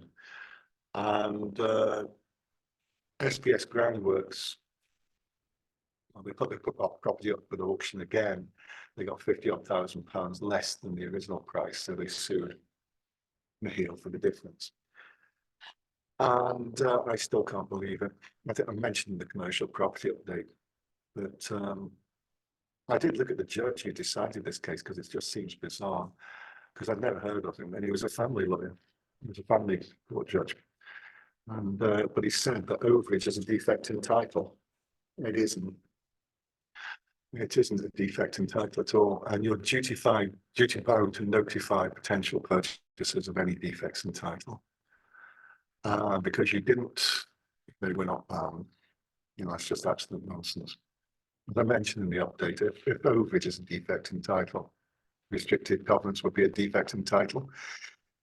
And easements, services, drains under the land, that would be a defect in title. And also the fact that it wasn't enough to give every opportunity to somebody to find out. About these things. We'll live with that for a long time. The auctioneer would have to basically mention the overage outright before the auction started. I was mentioning that last year, and of course I remember somewhere in Stafford it was, and somebody there told me that they had a client come to them after the auction. They purchased the property, they hadn't seen this listed beforehand. They purchased the property in the West Midlands for way over the odds, 300 grand or something for some terraced house. Not realising until they saw the solicitors who told them it was a leasehold house with 11 years left on the lease. I think people like that deserve what they get. I've never been to an auction. I should do one day. But the reason I've never been is because you hear stories of solicitors, people can get carried away, and I've heard online like nowadays about people. I've heard stories of solicitors, getting so excited that they start bidding against their clients and things. So I've never dared go. But Homes Under the Hammer has got a lot to answer for. I've mentioned good faith. This is a way of bringing in a bit of conditional contracts as well. I briefly mentioned going to kill, but I didn't want to get onto assets of community value. But again, feel free to ask questions. Sainsbury's and Bristol Rovers. This was ongoing for years upon years. I know the very sight of this as well. Bristol Rovers currently occupy a place called the Memorial Stadium right in the middle of Bristol, with huge parking issues and likes in suburban Bristol, which wasn't really designed for them. Not that they have the huge crowds you might expect some. They'd entered into a conditional contract with Sainsbury's that subject to satisfactory planning conditions, Sainsbury's would buy the site for £30 million and give a lease back to Bristol Rovers whilst Bristol Rovers' new site was going to be built on land on the edge of Bristol, land next to and owned by the University of West of England, where in a previous life many years ago, in a galaxy far away, I used to be a lecturer, as some of you might know. And knowing the site as I do, it's ideal for a football stadium. No traffic problems whatsoever.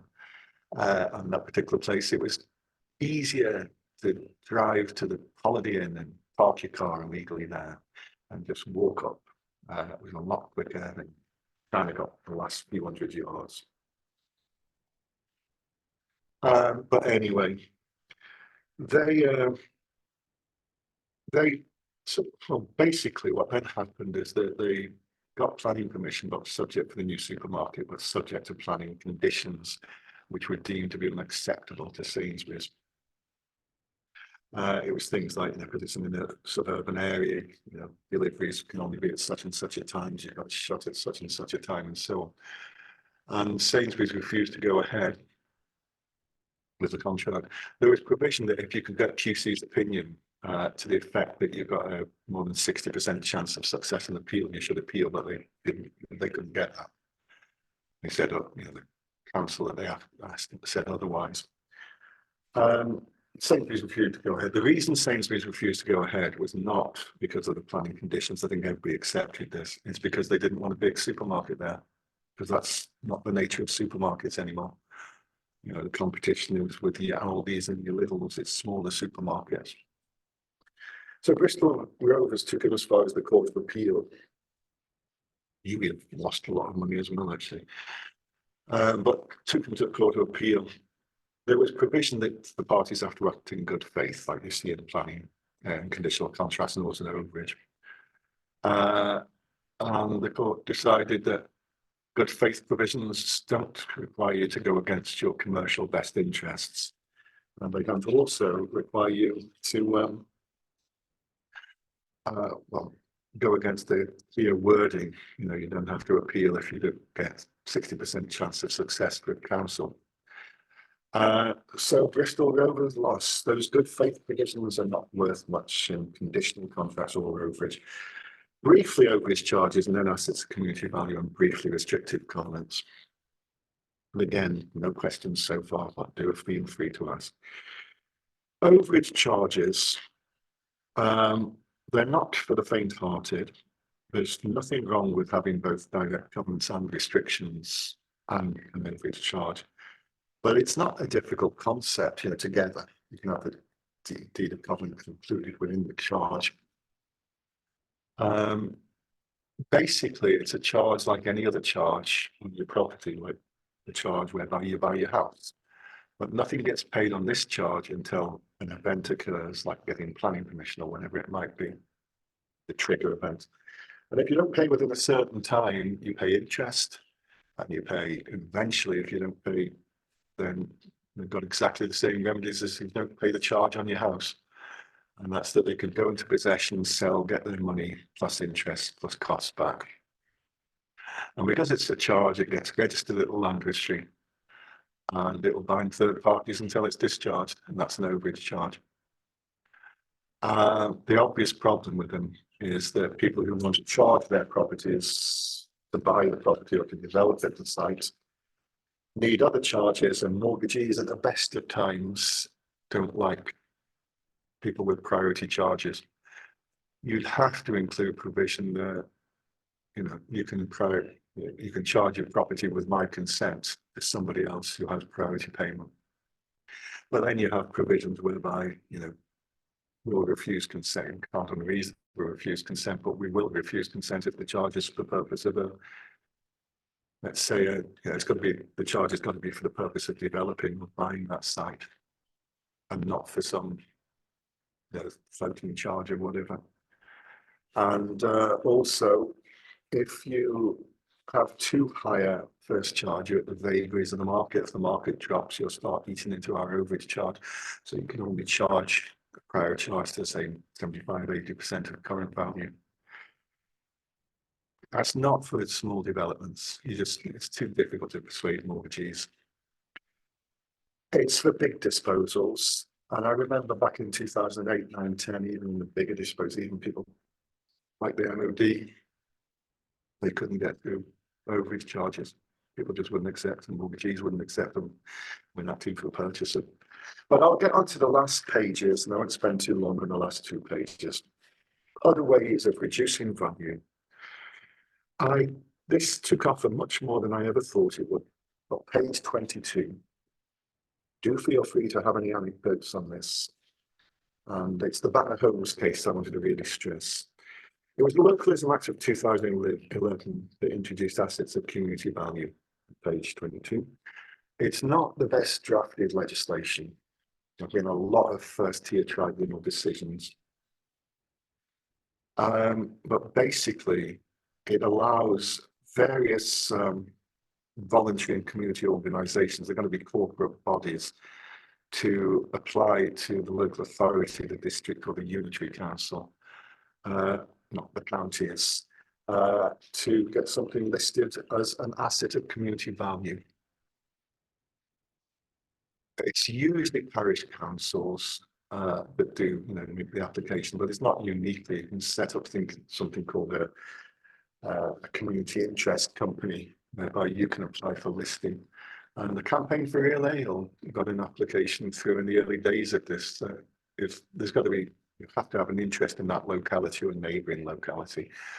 But they got a tribunal decision that if there's a branch of Campaign for Real Ale camera in that locality or neighbouring locality, they're applying for listing of all the real ale pubs.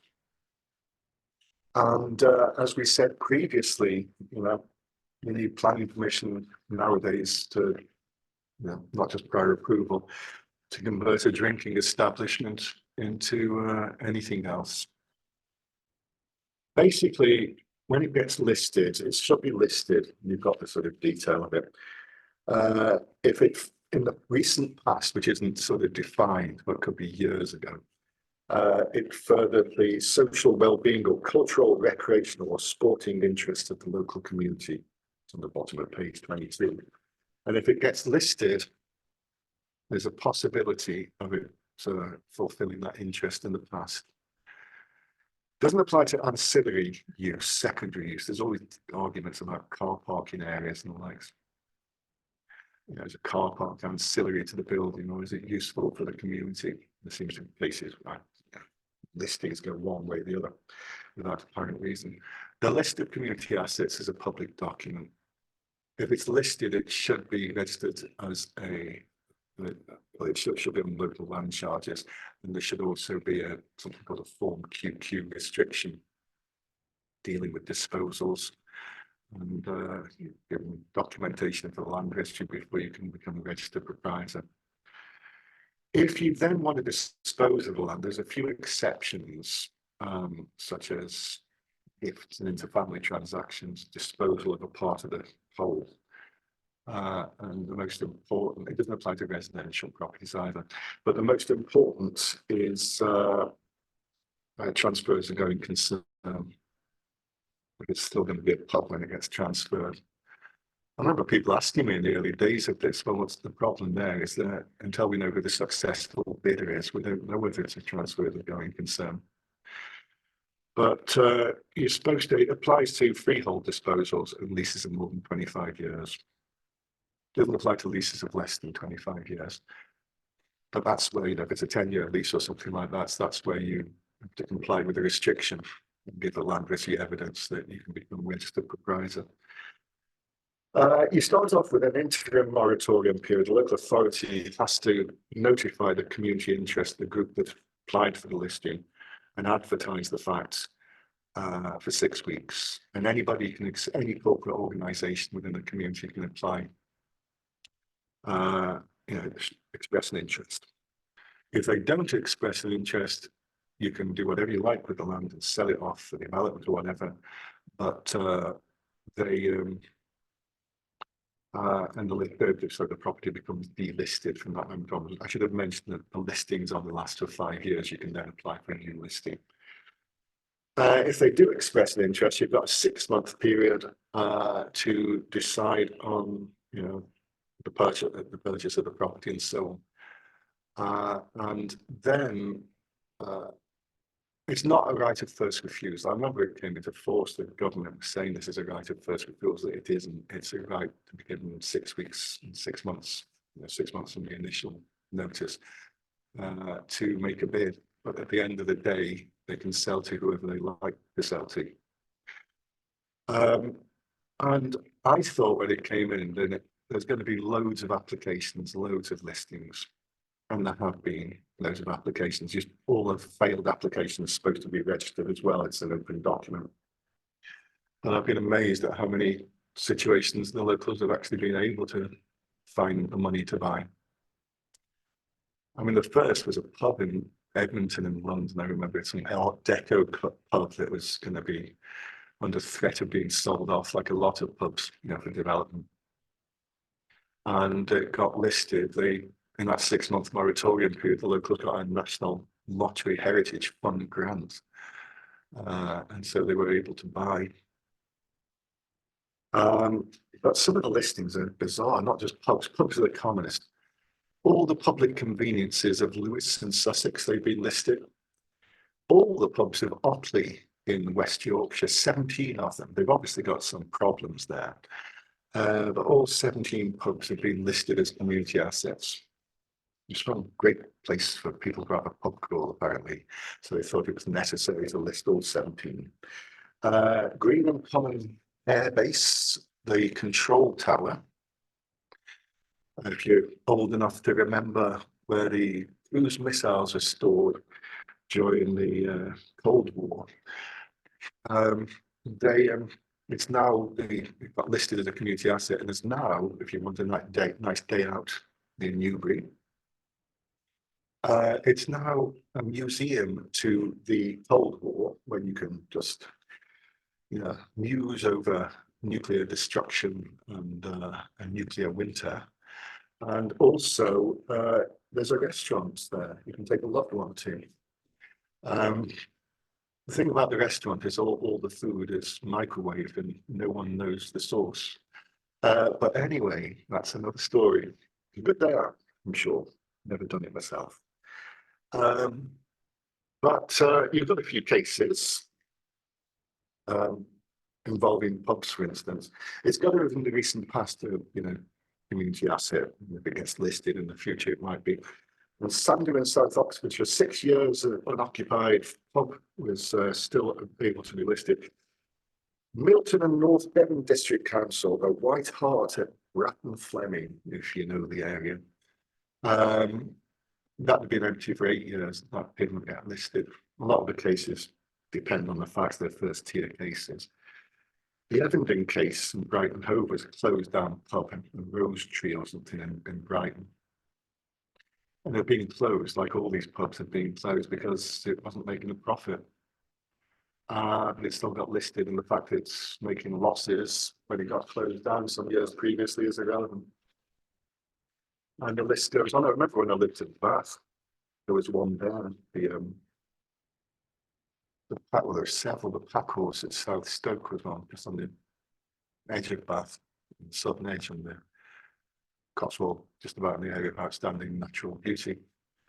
And it'd been shut, this big pub, 17th century building, the Pack Horse.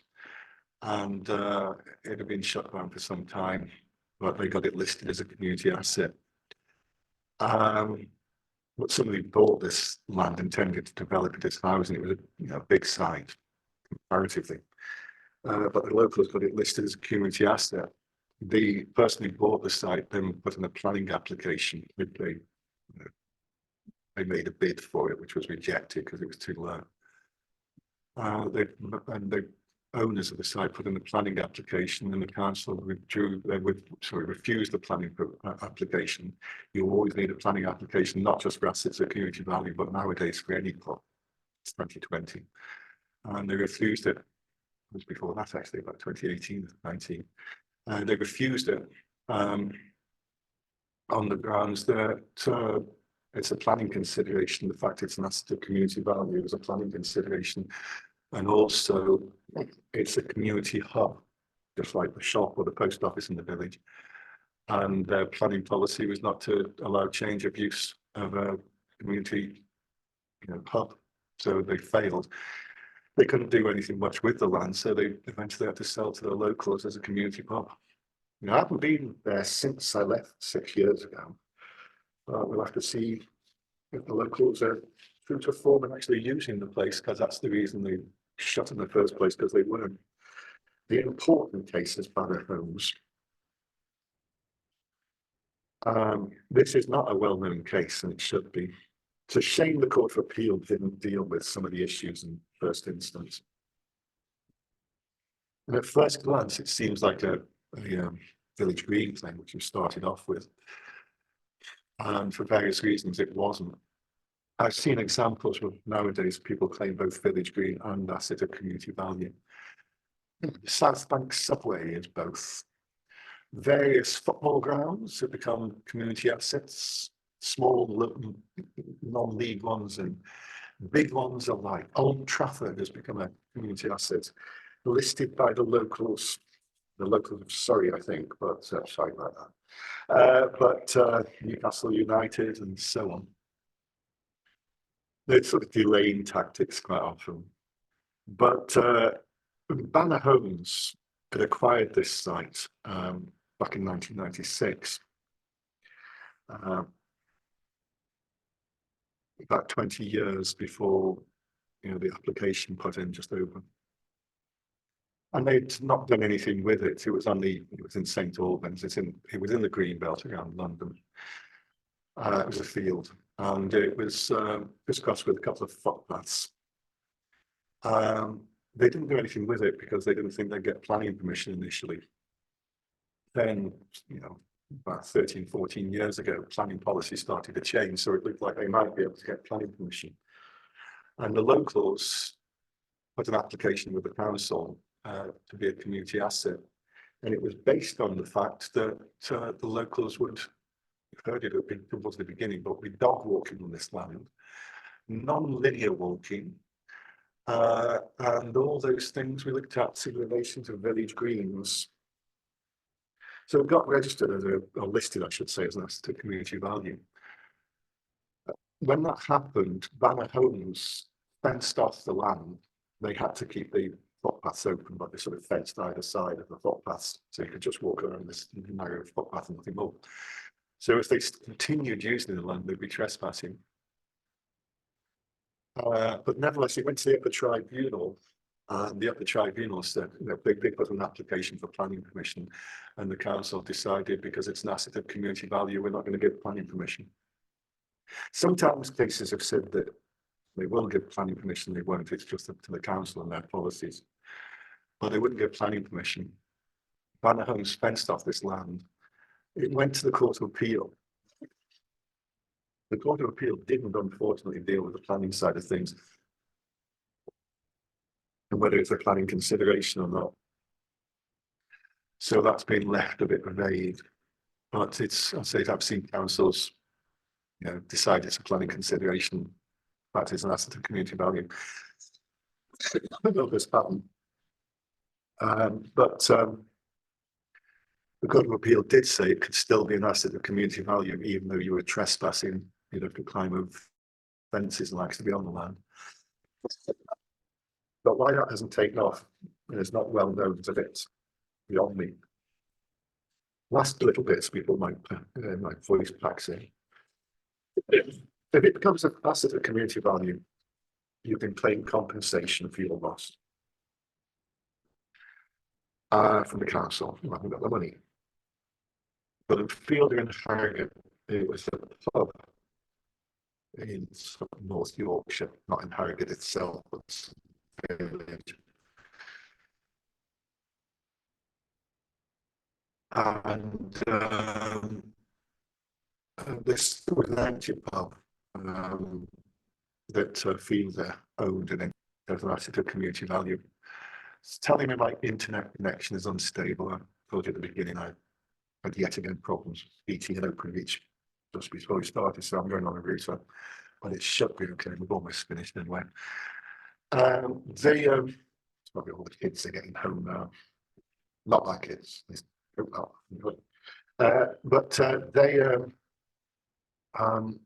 They got compensation when it became a past the community value of £711,000 of the lookout. They lost profits, and also the upper tribunal decided you can claim like 355,000, but you've got to make the claim within 13 weeks. And the tribunal decided that that means 13 weeks for the council's decision to list and initial decision to list, and they didn't do that, and therefore they lost all their compensation. So if it makes sure ASAP, you apply for compensation. The last little bit I did mention, I'd say last to some of you, I'm just going to mention a couple of things, and then it'll be gone to be about 10 to time to finish, unless you've got questions. We mentioned a bit earlier on in the context of overage, restrictive covenants on the only property right where you can go after the tribunal to have them discharged because, for instance, they prevent reasonable use of the land, you know, especially in relation to housing, or they are obsolete, or there's no injury to anybody, or people have consented to them being discharged, and you can get compensation. That Alexander Devine case started off as Alexander Devine and Middlegate, and then became Alexander Devine and Housing Solutions when the social housing was transferred from Middlegate to the Housing Association. Basically said that if you deliberately ignore people's correspondence and just build in breach of what you know to be in breach of restrictive covenants, they've got 13 units of social housing on covenants that the land shouldn't be built on. It was going to be a car park for a hospice that was going to be built nearby. Then that's the factor to decide whether it's reasonable to discharge the covenants. You know, developers have always done this kind of, you know, build now and pay later. We'll pay a bit of compensation and we'll still make lots of money. And it was the first ever Supreme Court case on Section 84. And the Supreme Court case said we're not going to discharge the covenants because of your behaviour, amongst other things, and the fact you could have built the social housing elsewhere. And it's been followed up by Foss Urban Projects and White. They didn't require the buildings to be pulled down, this social housing that had been built. And they did reach an agreement with Alexander Devine. They'd pay them some money and the problem would go away, and it did. But I've got another case to the end of last year, Foss Urban Projects and White. I do these podcasts, and this is one I've got a podcast on Spotify and Amazon Music. I'm competing with Ed Sheeran for the #1 spot on Spotify. We're very close now. If you want to listen to them. It's actually my belief that Ed Sheeran has been plagiarising some of my restrictive covenants podcasts. We can scrub that from the recording. But a similar kind of case, but a bit more small time. Wyndham, place called it's called Wyndham, pronounced Wyndham, but spelt Wymondham near Norwich. A small town that's getting a lot bigger. And well, the land was subject to covenants, you know, not to build on a single dwelling. It was going to, no, sorry, it was going to be kept as garden land, this particular part. Nevertheless, Foss Urban Projects bought the land and they got planning permission and started to build in breach of the covenants. And White and their neighbour objected to this. They'd actually applied to discharge the covenants when the property had almost been built.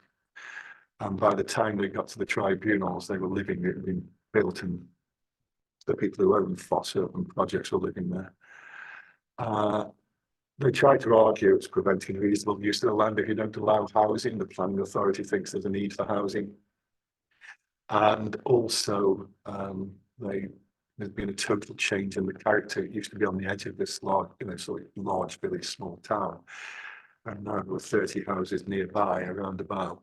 And there was planning permission for another 800 properties in the locality. Well, the court decided because of your attitude and your behaviour, and the covenants wouldn't be discharged. They said it wasn't within their power to get an injunction to pull down the houses, but you could always go to court of a separate action to get an injunction. That George Wimpey case lost the housing. They just ignored the, George Wimpey just ignored the housing association and various other peoples who had the benefit of these covenants and built anyway and completed the buildings. There was no one living there yet, but the houses were pulled down. They just pointedly ignored Casbury near Cheltenham Racecourse. You had a few other cases, which I'm going to leave to you because I did mention some of them in the updates. Some of you have been at, and it's almost 10 to 5. So I think we'll finish there unless you've got any questions. If you're in the Yeovil area in June, you must come and see me for Devon and Somerset Law Society. And I've got another, it's not commercial property, but I've got another course in June. I can't remember the dates. I think it's the 10th or 11th, but I'm sure Kelly will tell us. A 1-hour Zoom conference for residential, or tell your residential people, the new TA6 5th edition. Longer, the residential inquiries that are longer, quite a lot longer than the CPSE ones now, which become compulsory for CQS firms on June the 25th. So you must sign up. And on that, I'll finish. What is the date, Kelly? You're on mute. You're on mute. Sorry, is that the how to respond to inquiries webinar? Yeah. Yes, that's the 11th of June at June, 10:30. At 10:30. And the other one, the Yeovil, if you're in the Yeovil area. Oh, the Yeovil ones, they are the 18th of June. So we got conveyancing update in the morning and restrictive and positive covenants and freehold land in the afternoon. I hope to see you there. Okay, my strepsil's going. And I as well. Okay, thanks a Lovely. lot. Thank you so much, Richard. Thanks. Goodbye. Thank you. Thanks, everybody. Bye.